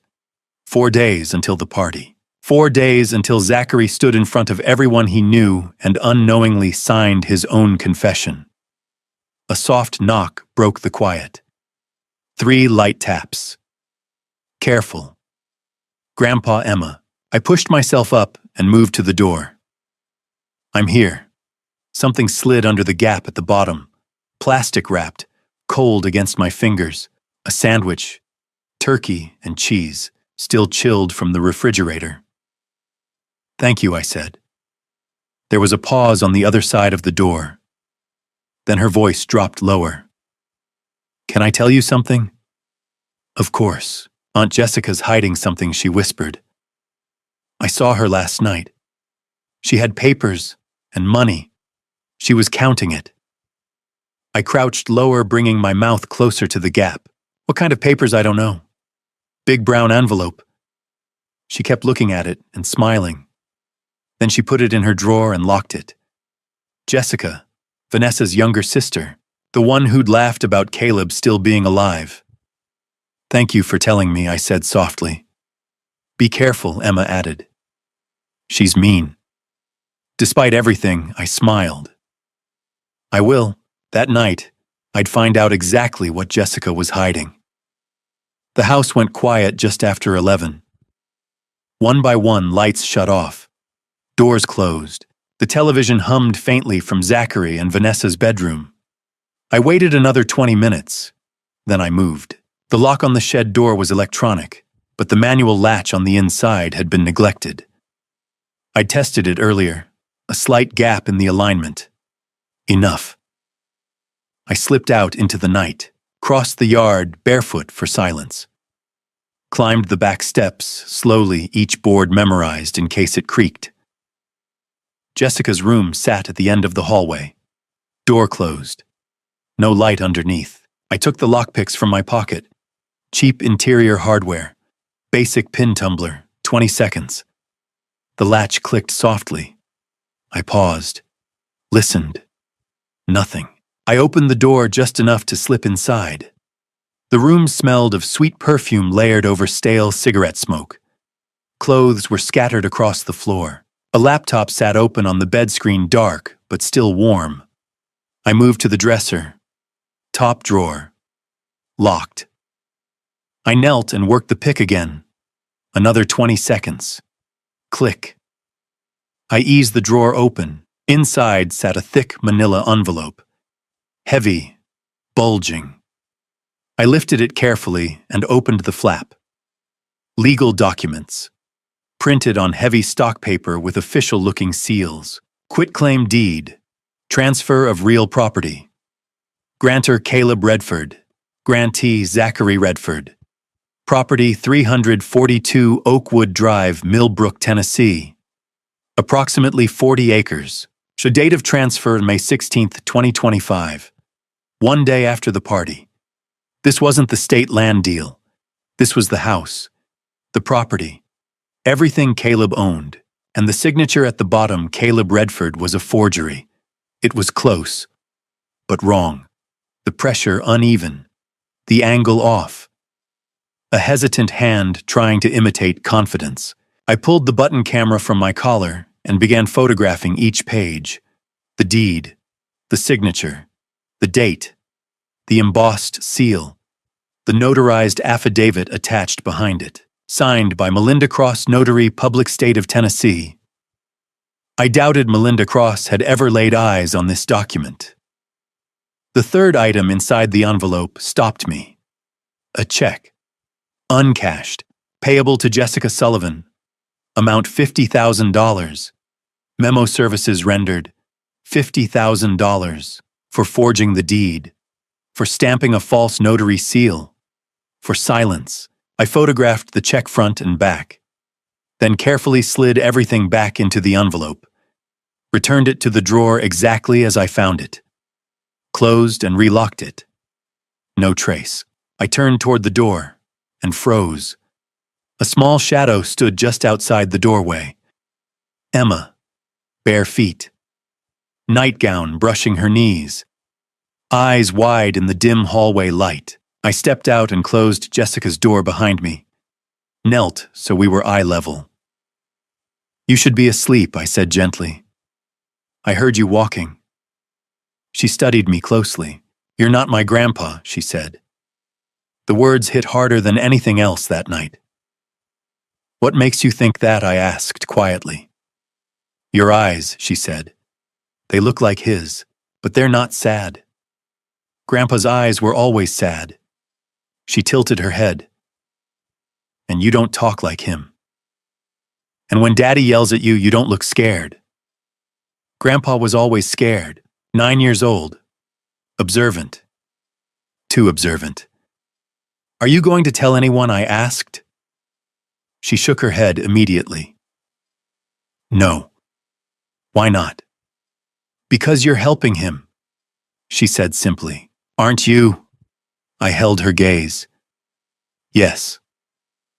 I am. Where is he? Somewhere safe. Resting, getting stronger. Is he coming back very soon? Her eyes filled with tears, but she refused to let them fall.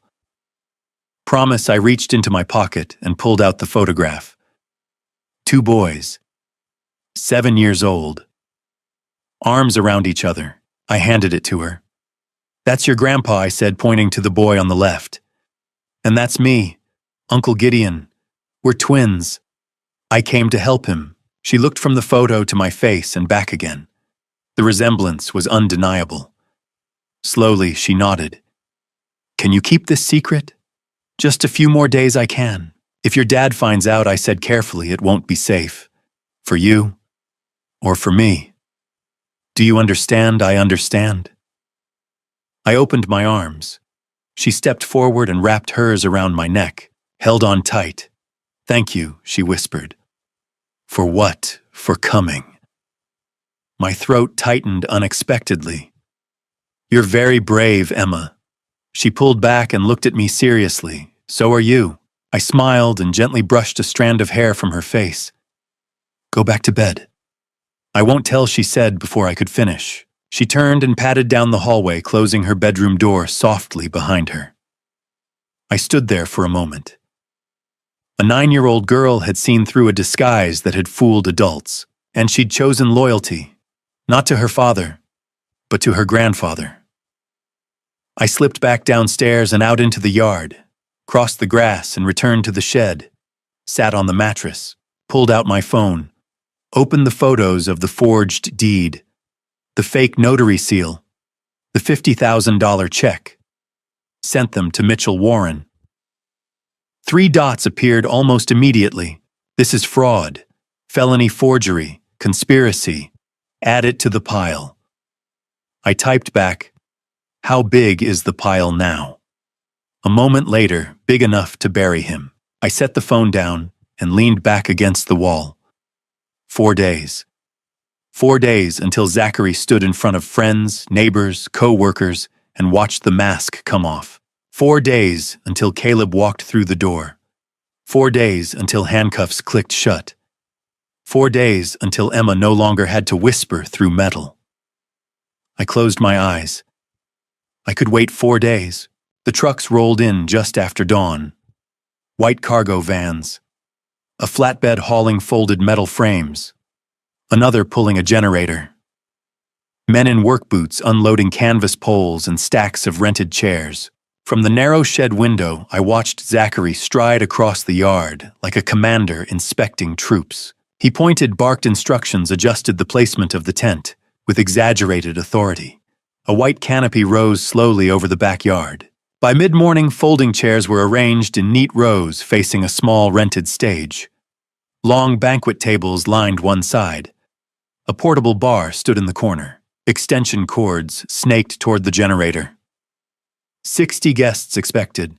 Friends, neighbors, co-workers, all of them about to witness the collapse of a carefully constructed lie. Tomorrow. By noon, the tent was fully assembled. Strings of lights hung from the poles. A projector screen stood behind the stage. Zachary hovered nearby, making small adjustments, as if aesthetics mattered more than what was coming. Late afternoon, the shed door swung open without warning.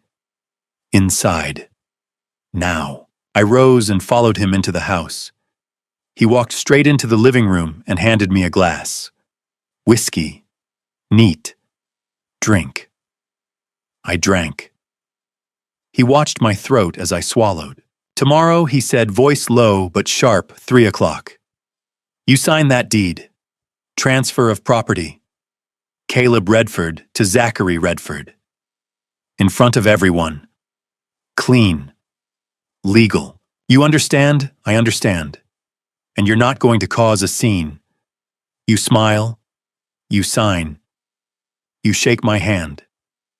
Then you go back to the shed, until I decide what to do with you." I nodded once. He stepped closer, breath heavy with bourbon. "If you try anything, you will never leave that shed again." "Are we clear?" "Clear." Vanessa appeared in the doorway, arms folded. She studied me from head to toe and grimaced. "He can't wear that tomorrow." Zachary frowned. "Wear what, that?" She gestured toward the stained flannel hanging off my frame. "He looks like he crawled out from under a bridge. People are taking pictures. This is going online. I'm not having that." I set the glass down slowly. "I have something," I said. They both stared. "You have something?" Vanessa repeated, disbelief lacing her voice. "Upstairs."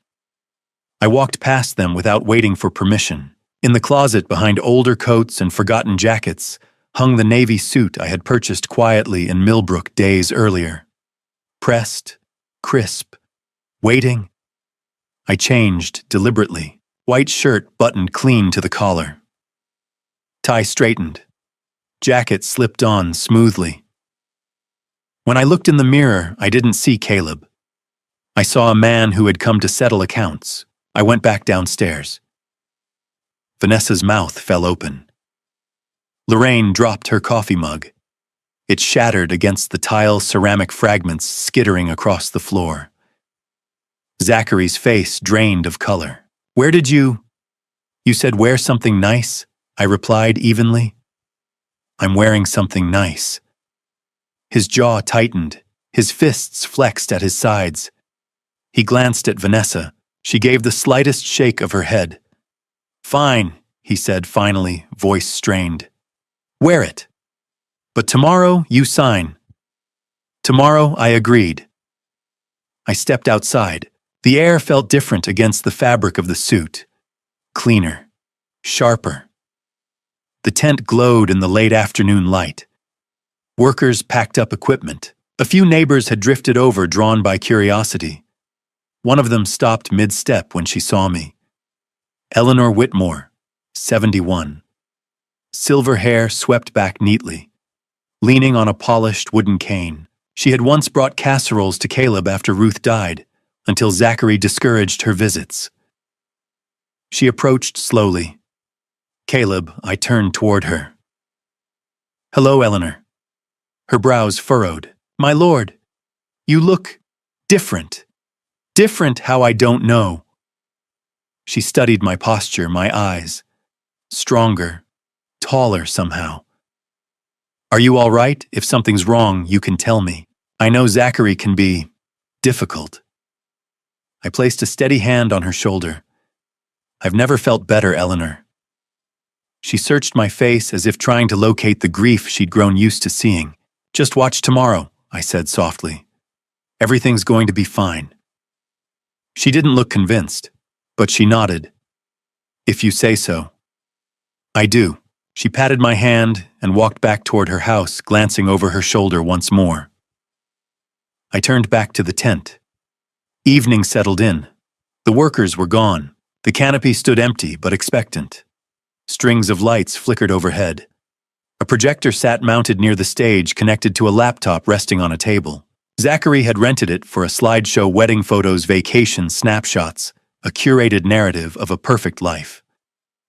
I walked inside the tent alone, tested the projector, checked the speakers, opened the laptop. Everything was connected and ready. I took out my phone, opened the video recorded in the garage 3 nights ago.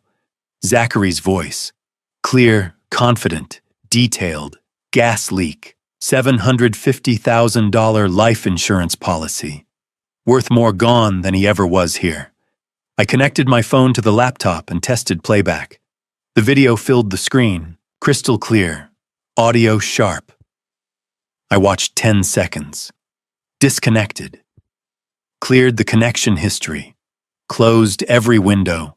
Left everything precisely as I found it. Tomorrow, Zachary would press play, expecting applause. Instead, he would get truth. I returned to the shed and pulled out my phone. Dialed Mitchell Warren. He answered immediately. "Gideon, tomorrow." 3 o'clock, the party starts. I need you here by 4:30. Bring police. Bring whoever you need. You're sure, he asked. I'm sure. Once you do this, there's no going back. Good, I replied. That's the point. A brief pause. What's the signal? You'll know it when you see it. He gave a dry laugh. All right. We'll be there. 4:30. Don't do anything reckless before then. No promises. I ended the call and sat on the mattress staring at the carved words on the wall. Emma's sunshine. Tomorrow, that sunshine would no longer shine through a crack under a metal door. Footsteps approached. The shed door opened. Zachary stepped inside holding a document and a pen. Here, he shoved them into my hands. Practice. I looked down. Official legal stock paper. Transfer of property Caleb Redford to Zachary Redford. The signature line sat blank at the bottom. Zachary leaned in close, watching me carefully. Tomorrow, he said, 3 o'clock. You sign this in front of everyone. Smooth, clean. Then it's done. And you go back to the shed until I decide where you go next. I picked up the pen, held it over the blank line. Zachary smiled. Certain, victorious. I lifted my eyes and met his. Then I smiled back.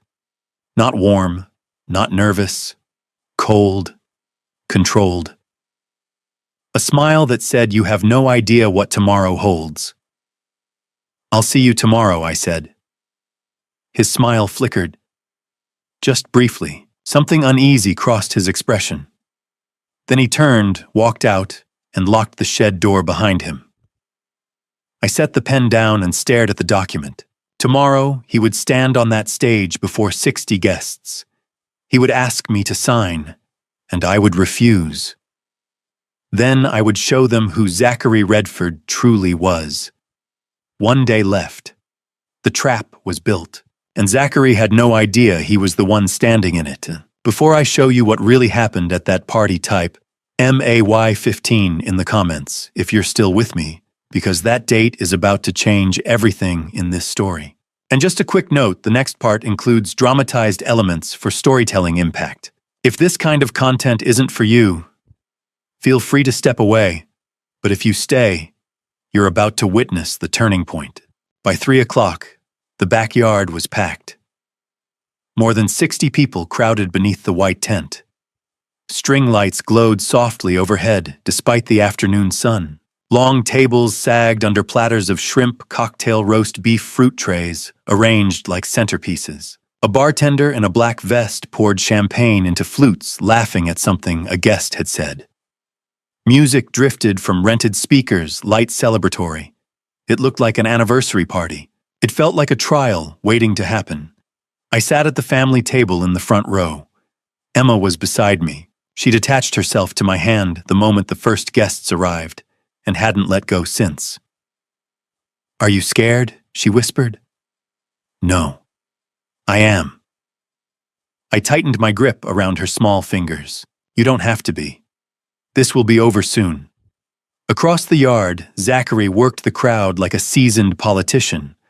Firm handshakes, wide grin, loud laugh. Vanessa hovered at his side in a fitted emerald dress that probably cost more than Caleb's monthly pension. Her hair was styled perfectly, makeup flawless smile curated for photographs. Lorraine stood near the bar, holding court with two neighbors. Jessica leaned against a post, scrolling through her phone, bored, occasionally glancing up when someone laughed too loudly.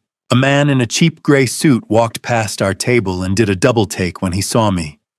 Richard Donovan, Zachary's boss, the man who had heard the confession in the garage. He looked pale, restless. His eyes kept darting toward the stage. He should have stayed home. At 3:30 sharp, Zachary clinked a champagne glass with a fork. The high ring cut through the chatter. Conversations faded. Heads turned. He climbed the small rented stage microphone in hand. Behind him, the large projection screen glowed blank and expectant. Thank you all for coming, Zachary began smoothly. Vanessa and I are so grateful to celebrate 10 years of marriage with the people who matter most. Applause rolled through the tent. A few whistles, laughter. He smiled and waited for the noise to die down. Before we get to the slideshow and the fun stuff, he continued, I want to thank the people who made today possible. My beautiful wife, Vanessa. My incredible mother-in-law, Lorraine. My sister-in-law, Jessica. Each name earned polite applause.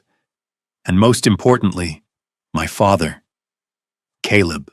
The crowd turned toward me. Zachary's smile widened. Dad's been through a lot these past few years. Losing Mom, getting older. But he's still here. Still fighting. And today, I want to honor him. He extended his hand toward me. Dad, come up here. I stood slowly. Emma's hand slipped from mine. You'll be okay, I murmured.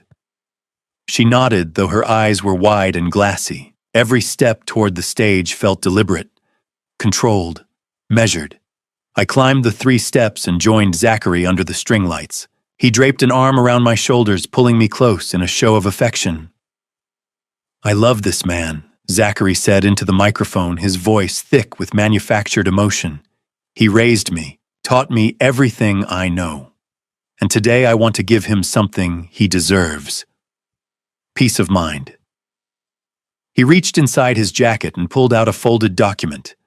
Opened it with theatrical care. This is just a simple transfer of property. From my father to me. A legal formality so he doesn't have to worry about taxes, maintenance, any of that. All he has to do is sign. Light applause followed. A few approving nods. Someone murmured, "That's sweet." Zachary turned to me and handed over the paper, then produced a pen. Just a signature, Dad. Right here. I took the document. The deed. Official seal. Clean margins. A blank line waiting for Caleb Redford. I let my eyes drift over the crowd. Lorraine smiling confidently. Jessica half looking up from her phone. Richard Donovan staring hard at the grass.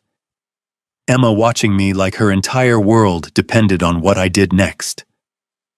Then I looked back at Zachary. He was certain he had won. I folded the paper once, set it down carefully on the podium. I have a better idea, I said. Zachary blinked, but I gently took the microphone from his hand before he could react. The crowd shifted. Uneasy. Before I sign anything, I said clearly, I think everyone here deserves to know what we're actually celebrating. Zachary's smile faltered. Dad, what are you? Let's show them. I reached into my jacket pocket and pulled out a small remote. Zachary's eyes widened. Wait.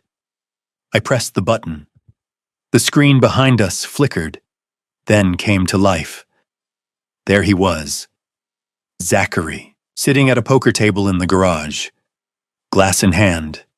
Red-faced. Drunk. His voice filled the speakers. The old man sitting on 6.2 million and doesn't even know it. Silence fell like a curtain. Zachary lunged toward the laptop. I stepped into his path. Move, he hissed. No. On the screen, Zachary continued. Highway project closes in August. I transfer the deed and I'm gone. Mexico. Vanessa's already picked out the condo. Gasps rippled through the crowd. Phones came out, recording. Richard Donovan's voice sounded from the speakers. What about your dad on screen? Zachary laughed and lifted his glass. Gas leak. Water heater malfunction. Tragic accident. I've got a $750 life insurance policy ready. Dr. Pierce will sign the death certificate. No questions. A woman near the bar covered her mouth. Vanessa stood abruptly. Turn it off? Zachary tried to push past me again. His movements frantic now. Get out of my way, no. On the screen, Zachary raised his glass one final time. To early retirement, and a father who's worth more gone than he ever was here. He drank. The video ended. The backyard was silent. 60 witnesses, 60 phones, 60 stunned faces. I turned slowly toward Zachary. He stood frozen. Color drained from his face. Mouth open but no words coming out. I leaned toward the microphone. "I'm not signing anything." Zachary's eyes darted wildly, searching for an exit. "One more thing," I said. I removed the stained flannel overshirt and let it fall to the stage floor. Underneath, the navy suit caught the light. Pressed. Immaculate. I straightened my posture. Let my shoulders square. Let Caleb's defeated slump disappear. "I'm not Caleb Redford," I said clearly. Confused murmurs rippled through the crowd. "My name is Gideon Redford, Caleb's twin brother. For the past 10 days, I've been living in that shed behind this house, recording, documenting, gathering evidence." I pointed toward the yard, that shed where Zachary locked his father for 4 years. Shocked whispers spread like wildfire. I faced Zachary directly. "You isolated him, stole his pension, forged his signature, tried to poison him with a gas leak. And tonight you plan to force him to sign everything over in front of witnesses." Zachary shook his head violently. "This is insane, is it?" I asked calmly. "Because the police are already on their way." That landed. He staggered back a step. I scanned the crowd. "You all came here for a celebration," I said. "You deserve the truth instead." I looked back at Zachary. "You thought no one would notice, thought no one would come. Thought he was too weak to fight back." I stepped closer. The silence lasted 3 seconds, maybe 4. Then the backyard detonated. Voices collided. Gasps cut through the air. Chairs scraped violently against folding tables. Guests surged to their feet. Phones shot upward like flares, lenses trained on the stage, on Zachary, on me. Recording everything. Zachary's face drained of color, then flooded red. He lunged toward the laptop at the edge of the stage. I stepped in front of him and blocked his path. "Move!" he hissed, breath hot with panic. "No," I said, "move." He shoved me hard in the chest. I didn't budge. "It's too late," I said quietly, evenly. "Copies are already with the police, the district attorney, a dozen media outlets. You can't stop this." His eyes darted wildly, first to the screen, then to the crowd, then to the sea of raised phones capturing his unraveling. "This is fake," he shouted. "He's lying. That video is edited." No one moved to defend him. Vanessa rushed toward the stage heels, sinking into the grass mascara beginning to streak. "Turn it off." "Zachary, make him turn it off." I pressed the remote again. The screen flickered. A second video filled the backdrop. Different night. Different room. Jessica sat at the kitchen table. A thick envelope in front of her. Papers fanned out neatly. Zachary's voice off camera, 50,000. Cash. "You notarize the deed, backdate it, and keep your mouth shut." On screen, Jessica smiled thinly and picked up a pen. 50,000, she said, "and I'll notarize anything you want." The crowd collectively inhaled. Heads turned toward Jessica near the bar. She stood frozen for a heartbeat, eyes wide, color gone. Then she bolted. She sprinted toward the back gate, heels digging uselessly into the lawn. She stumbled once, nearly falling. Frank Morris, retired Marine, 70 years old. Shoulders still broad, stepped directly into her path. Crossed his arms. "I don't think so, miss." Jessica stopped short, chest heaving. She spun in place, searching for escape. There was none. Her knees buckled. She dropped to the grass and began sobbing. "I didn't know." He said it was just paperwork. I didn't know. No one rushed to comfort her. I turned back toward Zachary. He stood at the edge of the stage, trembling now, not with rage, but with the sudden realization that control had evaporated. "You did this." He spat at me, voice low and poisonous. "You ruined everything." "No," I replied. "You did. 8 years ago. When you decided your father was worth more gone than here." He lunged. I pivoted aside. Let him stumble forward. Let everyone see him off balance, unhinged, exactly the man from the videos. 2 men from the crowd, neighbors who had known Caleb for decades, grabbed Zachary's arms and restrained him. Let me go, he screamed. Get your hands off me. I lifted the microphone again. My brother Caleb Redford has been held captive in a shed behind this house for 4 years, I said clearly. Before that, he was financially exploited for 8. His son siphoned over $400,000 from his pension and Social Security. Forged documents. Bribed a doctor. Attempted to poison him through gas exposure. All for land worth $6.2 million. The backyard churned with whispers. Where is he? Someone shouted. Where's Caleb? I turned toward the back gate and gave a small nod. It opened, and there he was. Caleb, thinner than he'd ever been. Limping, leaning on a cane, but upright, alive. The crowd parted instinctively, forming a silent corridor. Emma saw him first. Grandpa, she tore across the yard, crashing into him, wrapping her arms around his waist. Her sobs were raw and unfiltered. Caleb's hand came up slowly and rested on her head. It's okay, sunshine, he whispered. It's okay now. A soft wave of applause moved through the crowd, not celebratory, but relieved. Human. Caleb lifted his eyes and found mine. I stepped down from the stage and walked toward him. We stood face to face, identical features. Same jawline, same scar at the eyebrow. You came, he said quietly. I told you I would. A faint, tired smile touched his lips. Thank you. I embraced him gently. He felt fragile but steady. You survived, I murmured. That was you. Behind us, sirens wailed, growing louder. 2 patrol cars rolled up first, then another. Doors opened.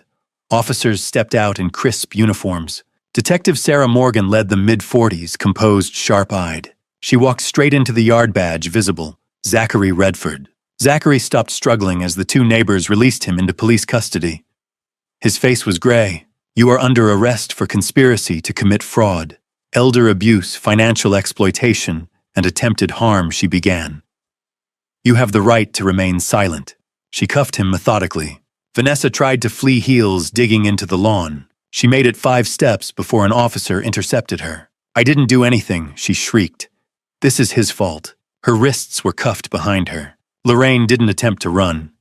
She stood frozen hands trembling until an officer secured her quietly. Jessica was still kneeling in the grass. I'm sorry, she sobbed. Please, I'm sorry. She too was cuffed. 4 people. 4 sets of steel bracelets. 4 lives collapsing under the weight of truth. Zachary was led past Caleb. He paused. Father and son stood a few feet apart. Caleb took one careful step forward. You're my son, he said, voice unsteady but clear. I raised you. I loved you. I would have given you anything. Zachary's eyes flicked up briefly, then away. And you locked me in a shed, Caleb continued. Hoping I'd never come back. Silence stretched. Why, Caleb asked. Zachary swallowed. Because you were in the way, he muttered. Caleb flinched as if struck. I placed my hand on his shoulder. That's enough, I said softly. An officer guided Zachary toward the cruiser. He twisted back one last time. You'll regret this, he shouted. Both of you. I'll get out, The car door slammed, cutting him off. Vanessa was placed in the next cruiser. Lorraine in another. Jessica in the last. Engines roared. Sirens lit up briefly. Then the vehicles pulled away. The backyard fell into a heavy quiet. Mitchell Warren approached, adjusting his tie. Haven't seen a takedown like that in a while, he said under his breath. It wasn't a show, I replied. He nodded. That's why it worked. He turned to Caleb. Mr. Redford will need your statement. But tomorrow is fine. Caleb nodded, too drained to speak. Eleanor Whitmore pushed forward through the crowd, tears streaming freely. She took Caleb's hands. I'm so sorry, she said. I should have known. It's not your fault. Caleb answered gently. I should have seen it. No one saw it, he said. That's how he planned it. She embraced him carefully. One by one, neighbors approached. Some crying, some apologizing, some offering rides, meals, help, anything. Caleb accepted each word quietly. Emma never released his hand. I stepped back and let him stand in the center of it all, seen, heard, believed. Mitchell came to stand beside me. You did good, he said. We're not done, I replied. No, he agreed. But the worst of it is over. I looked at Caleb, at Emma clutching his hand, at neighbors forming a protective circle around him. Yeah, I said, it is. The next morning, the Millbrook Police Department smelled like burnt coffee and old files. Caleb and I sat side by side in a narrow interview room, fluorescent lights buzzing overhead. The walls were a dull beige, scuffed and tired. My brother looked smaller than he had the day before. Thinner, more fragile, like the adrenaline that had carried him through the arrest had finally drained away, leaving the full weight of 8 stolen years pressing down on him. Detective Sarah Morgan sat across from us, laptop open, recorder blinking red between us. Mitchell Warren stood near the window, briefcase resting on the table, a USB drive balanced between his fingers. Mr. Redford, Detective Morgan said gently, eyes on Caleb. I need you to walk me through everything. Start with 2017. Caleb swallowed. His hands trembled in his lap. I reached over and wrapped my fingers around his wrist. He glanced at me, steadied his breathing, and began. My wife Ruth passed away in March of 2017, he said. Cancer. After the funeral, Zachary moved back in. Said he wanted to help. Said I shouldn't be alone. His voice wavered, but didn't break. Within a month, he'd taken my phone. Said he'd handle the bill. Then he changed the house number. Cut off the internet. I couldn't call anyone. Not friends, not neighbors, not even Gideon. Mitchell stepped forward, opening a folder. We've obtained bank records, he said. Beginning April 2017, Caleb Redford's pension $2,400 per month and his Social Security benefits $1,850 per month were redirected into an account controlled solely by Zachary Redford. Detective Morgan's fingers flew across the keyboard. That's over $4,000 monthly, $41,000 per year, Mitchell confirmed. Over 8 years, that totals approximately $410,000. Caleb shook his head slowly. I didn't know. Zachary told me the deposits were automatic. He gave me $20 a week for groceries. Said the rest was covering taxes, repairs, medical bills. Detective Morgan's voice softened. And the confinement? Caleb's gaze dropped to the tabletop. May of 2021, he whispered. He said I was wandering too much, embarrassing him. He moved me into the shed, installed an electronic lock. There was a mattress, 1 light bulb, no bathroom. He paused. Sometimes he forgot to bring food. Sometimes the water bottle was empty for 2 days. I felt my jaw tighten. I had seen the shed, slept in it. But hearing it laid out in a sterile police station made it sharper, colder. Mitchell opened another file. We also have evidence of a forged power of attorney dated 2017. A fraudulent quitclaim deed dated May 16, 2025, and a life insurance policy valued at $750,000, purchased in December 2023, naming Zachary Redford as sole beneficiary. Detective Morgan looked up. And the alleged plan, they were going to stage a gas leak, I said. Make it look accidental, collect the insurance, then sell the land for $6.2 million. Morgan nodded grimly. We have the recorded confession from the garage. Zachary Redford discussing the tragic accident, the timeline, the Mexican condo. It's all on record. She leaned back slightly. Here's where things stand. Zachary Redford is being charged with conspiracy to commit harm, elder abuse, financial exploitation, fraud, and forgery. Vanessa Redford, conspiracy and fraud-related charges. Lorraine Sullivan, conspiracy and accessory. Jessica Sullivan, forgery, bribery, and conspiracy. Caleb exhaled slowly. I just want it to be over. It will be, Mitchell assured him. But we need documentation, medical reports, financial statements, witness testimony. The district attorney wants everything airtight. An hour later, a state-appointed physician arrived, not the compromised doctor Zachary had mentioned. An independent examiner. Caleb was escorted into a side room while I paced the narrow hallway, staring at a bulletin board covered in outdated safety notices. When the doctor emerged, his expression was sober. Severe malnutrition, he said to Detective Morgan. Muscle atrophy. Infected sores on both feet. Signs consistent with prolonged dehydration. There are also indicators of psychological trauma, likely post-traumatic stress. Morgan nodded and typed steadily. We'll attach the report to the case file. By noon, the interviews were complete. Zachary, Vanessa, Lorraine, and Jessica were all being held without bail pending arraignment. With video evidence, financial records, and medical documentation, Mitchell called it strong, open and shut, he said quietly. Caleb and I stepped outside. The sunlight felt almost aggressive after the fluorescent glare. Caleb squinted, raising a hand to shield his eyes like he had to relearn how to stand in open air. What happens now? He asked. Now you rest, I said. We find you somewhere safe. We get you healthy. And we let the system do its job. He stopped on the sidewalk and stared at his hands. Gideon, I don't have anything. No money. No access to my house.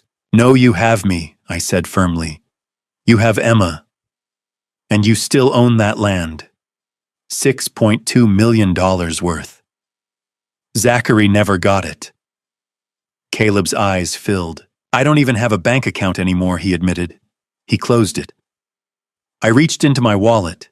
Inside were a few bills and a wrinkled gas station receipt. I pulled out a $20 bill, hesitated, then tucked it back in, and instead folded a 10 and a 5 together. I pressed the $15 into his palm. $15, I said. It's not much, but it's yours. No one's controlling it. No one's skimming it. It's a start. Caleb stared at the bills like they were something sacred. His shoulders began to shake. Then he laughed a broken, breathless sound.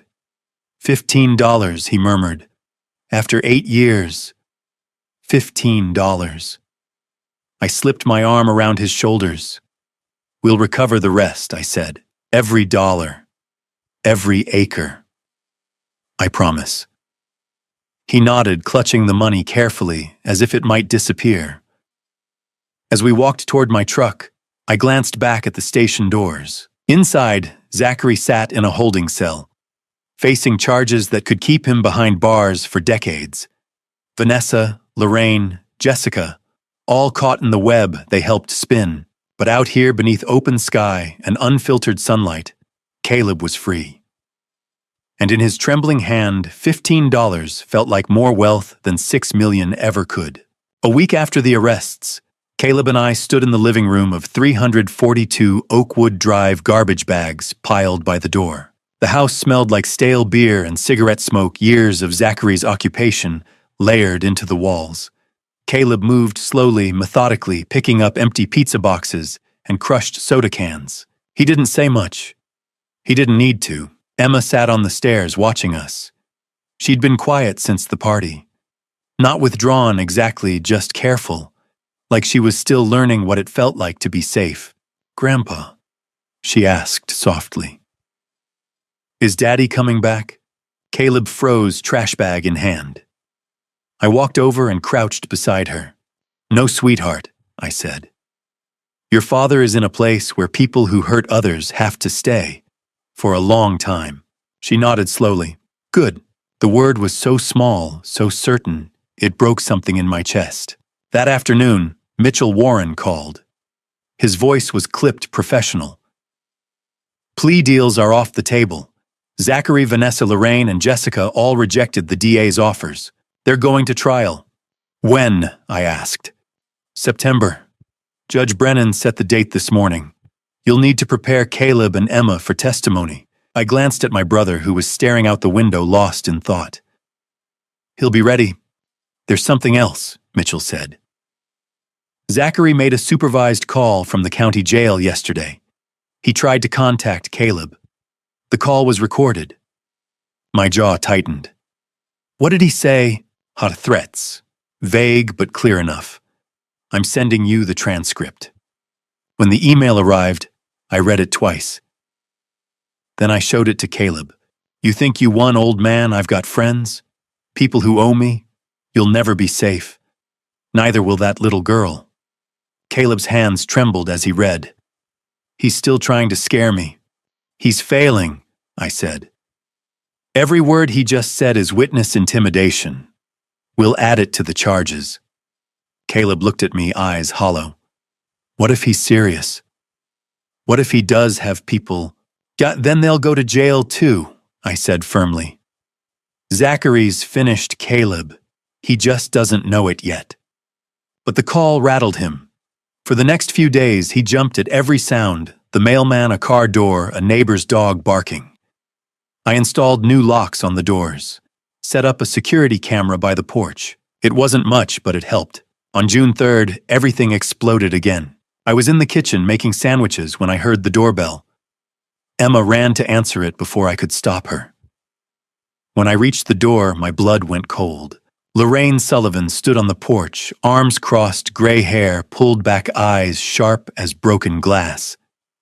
She was out on bail, $10,000 posted by some distant cousin. Emma, she said, her voice honey-sweet and venomous. Come here, sweetheart. Grandma needs to talk to you. Emma stepped back closer to me. No. Lorraine's smile tightened. Your daddy's in trouble because your grandfather lied. Don't you want to help your daddy? My grandfather didn't lie, Emma said, voice steady. I saw everything. I was there. I put my hand on Emma's shoulder. You need to leave Lorraine. Now. She ignored me, eyes locked on Emma. You're just a child. You don't understand what's happening. When your daddy gets out, he's going to take you back. And we're going to be a family again. Zachary's not getting out, I said coldly. And you're violating a no-contact order just by standing here. Lorraine's face twisted. You think you can keep me from my granddaughter? I have rights. Grandparents' rights. I'll take you to court if I have to. Before I could respond, Caleb appeared behind me. He looked smaller than Lorraine, frailer, but his voice was steady. You locked me in a shed for 4 years, he said quietly. You stole my money. You watched your daughter and son-in-law plan to harm me and you did nothing. You have no rights. Lorraine's mouth opened, closed. For a moment, she looked almost human, almost guilty. Then her expression hardened. You'll regret this, she hissed. All of you. She turned and walked down the driveway. I pulled out my phone and dialed Mitchell Warren. She was just here, I said. Lorraine. She tried to intimidate Emma, threatened to sue for custody. Mitchell's reply was ice. I'll have a warrant issued within the hour. She's done. By evening, Lorraine was back in custody. No bail this time. Mitchell called to confirm she'd violated the no-contact order, attempted witness tampering, and made credible threats. The judge revoked her release. She'd stay locked up until trial. Caleb and I sat on the porch that night watching fireflies blink in the dark. Emma was asleep upstairs. Finally, Mitchell had arranged for a child psychologist to visit twice a week. The woman said Emma was resilient, but she'd need time. I want to raise her, Caleb said suddenly. Permanently. I want to be her legal guardian. I looked at him. You'd be a good father to her. Can we do it? He asked. Legally, I thought about Zachary locked up. Vanessa facing 7 years minimum. Lorraine and Jessica conspirators in a scheme to harm an old man for money. None of them were fit to raise a child. We'll petition the court, I said. Mitchell can file the paperwork. With Zachary and Vanessa both facing prison time, you'll have a strong case. Caleb nodded, eyes distant. I just want her to be safe. To have a normal life. She will, I promised. We'll make sure of it. We sat in silence for a while. Then my phone buzzed. A text from Mitchell. Call me. It's urgent. I stepped inside, dialed him back. What's wrong? Mitchell's voice was calm, but I could hear the weight behind it. There's someone else with a claim to Emma. Someone who might complicate things. My stomach dropped. Who? Caleb's daughter, Linda. I went still. Linda, the daughter Caleb hadn't seen in 6 years. The daughter who'd left Emma with Zachary and Vanessa and disappeared. She's alive, I asked. She is. And she just contacted my office. She wants custody of Emma. I closed my eyes, exhaled slowly. When? She's flying in next week. We'll need to meet with her, assess her situation, and figure out what's best for Emma. He paused. This could get complicated, Gideon. Everything about this case is complicated, I muttered. One more thing won't break us. But as I hung up and walked back outside, I couldn't shake the weight settling in my chest. Caleb wanted to raise Emma. Linda, wherever she'd been, wanted her daughter back. And Emma, caught in the middle, deserved stability. I sat back down beside my brother. He looked at me, concern flickering in his eyes. What did Mitchell say? I hesitated. Then I told him. Caleb's face went pale. Linda, after 6 years. She's coming back, I said quietly. And she wants Emma. Caleb stared at the dark street, his hands gripping the armrest. Linda, after 6 years. She's coming back, I said quietly. And she wants to be part of Emma's life. Caleb's voice trembled. Emma's my granddaughter. Zachary's in prison. Vanessa's facing 7 years. What does Linda want? She wants to help, I said. She's Emma's aunt. And after 6 years of running, she wants to come home. Caleb nodded slowly. Then we meet her. We listen. And we figure out what's best for Emma. Because at the end of the day, it wasn't about Zachary or Vanessa or Lorraine or even us. It was about Emma. And she deserved a family that would protect her no matter what. On June 10th, I sat in Mitchell Warren's office watching the second hand crawl across the wall clock. Caleb was beside me, hands folded, jaw tight. He hadn't slept much the night before. Neither had I. She'll be here in 5 minutes, Mitchell said, glancing at his laptop. Linda Redford, clean record, steady employment. She's been working as a registered nurse in Portland, Oregon for the past 4 years. I'd already done my own digging. Linda Redford, 42 years old, born and raised in Millbrook. Left Tennessee in 2019. Before that, she'd been working part-time at a local clinic. Then one day she vanished. Why did she leave? I asked. Mitchell pulled a file from his desk. She says Zachary threatened her. Told her if she didn't disappear, she'd end up in the same shed as her father. Caleb flinched. She knew I was in danger. She suspected, Mitchell said carefully. But Zachary had control of the house, the money, everything. Linda felt powerless. Caleb's voice was barely a whisper. She's my daughter. She should have called someone. Zachary isolated her the same way he isolated you, I said quietly. Fear is a weapon. He used it on both of you. The door opened. A woman stepped in, thin auburn hair pulled into a loose ponytail, dark circles under her eyes. She wore jeans, a plain gray sweater, and sneakers. When she saw Caleb, her face crumpled. Dad, she whispered. Caleb stood slowly. For a long moment, neither of them moved. Then Linda crossed the room and wrapped her arms around him, sobbing into his shoulder. I'm so sorry, she choked out. I should have stayed. I should have fought. You're here now, Caleb said, his own voice breaking. That's what matters. She pulled back, wiping her eyes. I didn't know what Zachary was doing to you. I swear. I thought you were okay. I didn't know he locked you away. He made sure no one knew, I said, handing her a tissue. That's how predators work. Linda turned to me. You must be Gideon, Dad's brother, the one who saved him.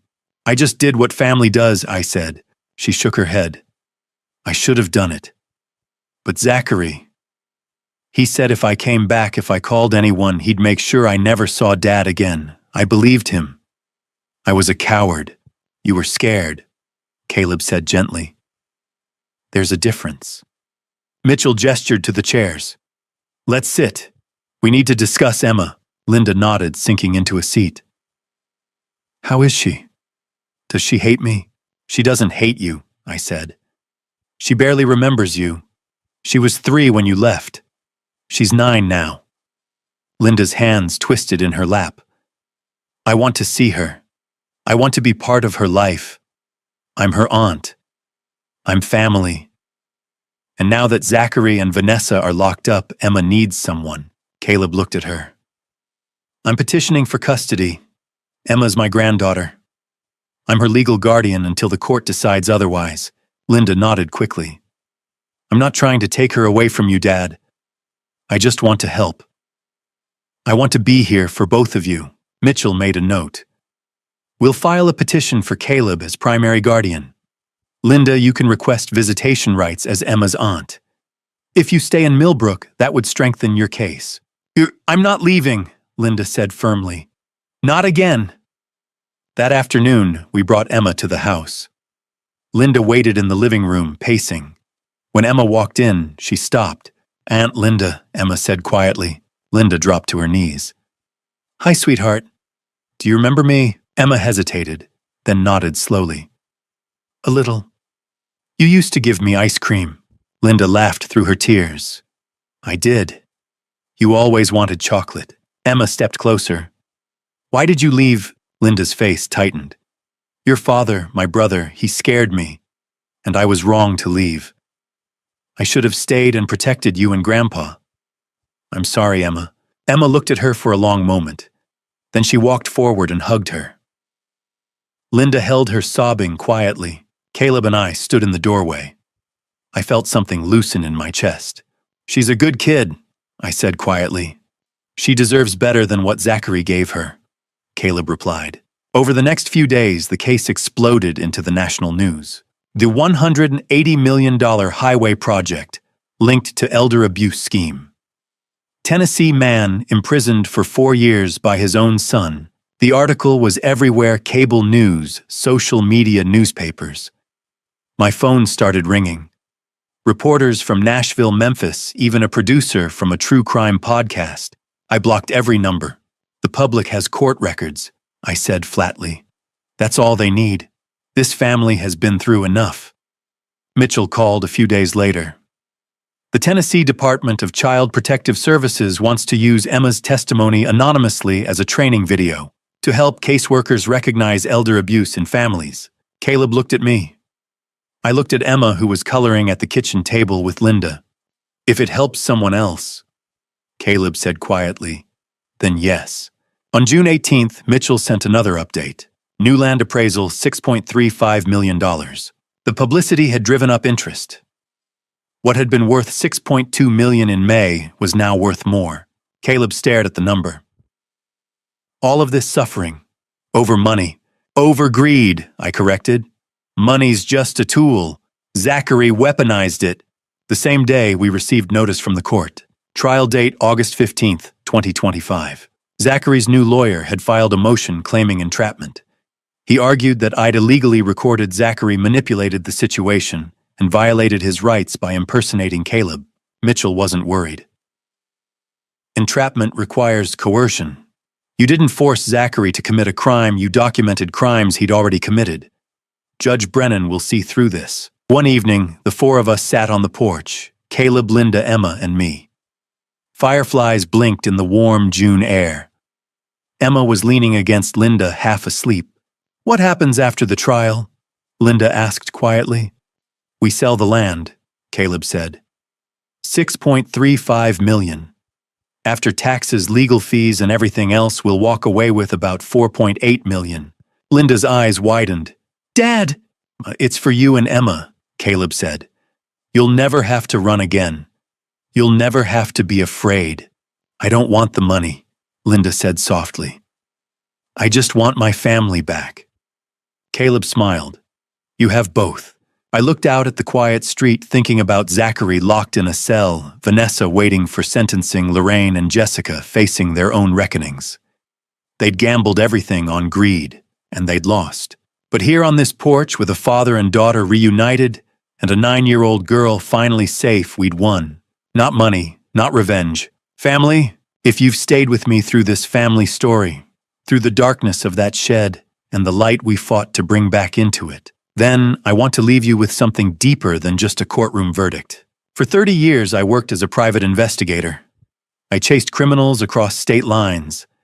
I built cases brick by brick. I believed evil wore a clear face, that predators lurked in alleyways, not at holiday dinners. But this family story taught me something I should have known all along. The most dangerous threats don't always break in through the front door. Sometimes they already have a key. When my brother called me from that shed, weak, isolated, stripped of his dignity, I didn't hear a victim. I heard a man who had trusted too much. Caleb trusted his son because that's what fathers do. He ignored the warning signs because love can blur the edges of reality. In so many grandpa stories, we see older men as pillars, strong, unshakable. But the truth is, even the strongest grandfather can be dismantled quietly, piece by piece, by someone who understands his blind spots. This wasn't just a crime. It was erosion, isolation, control, financial exploitation disguised as help. If you take one thing from this family story, let it be this: when someone starts cutting off access to phones, money, neighbors, or friends, it is never an accident. It is strategy. God gives us instincts for a reason. When something feels wrong, it usually is. And in many grandpa stories, the tragedy isn't just the betrayal, it's the silence that surrounds it. The neighbors who assume everything is fine. The relatives who don't want to interfere.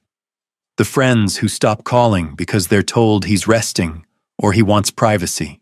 Don't wait for proof when your instincts are already screaming. This family story isn't about revenge in the way people expect. Yes, some might call it justice. Some might label it a dad revenge moment. But to me, it was survival. It was stepping in before a man disappeared completely. It was restoring dignity to someone who had been reduced to a shadow in his own backyard. And let me say this clearly, I am not a hero. I was late. 8 years late. Pride, distance, old arguments, those things cost time we never get back. In many grandpa stories, regret shows up after the funeral. I was fortunate enough to arrive before that chapter closed. If you have a parent, a grandparent, or an elderly neighbor you haven't checked on in a while, call them. Visit them. Ask real questions. Look past the polite smiles. Elder abuse doesn't always look like bruises. Sometimes it looks like silence. Sometimes it looks like a bank account you're no longer allowed to see. That's why I tell grandpa stories like this. Not for shock, not for drama, but because awareness saves lives. If this family story stirred something in you, if it reminded you of someone you love, don't just move on to the next video. Do something, reach out, start a conversation. One phone call changed everything for my brother. One phone call might change everything for someone in your life. If this message meant something to you, leave a comment and tell me your thoughts. Share this story with someone who needs to hear it. And subscribe.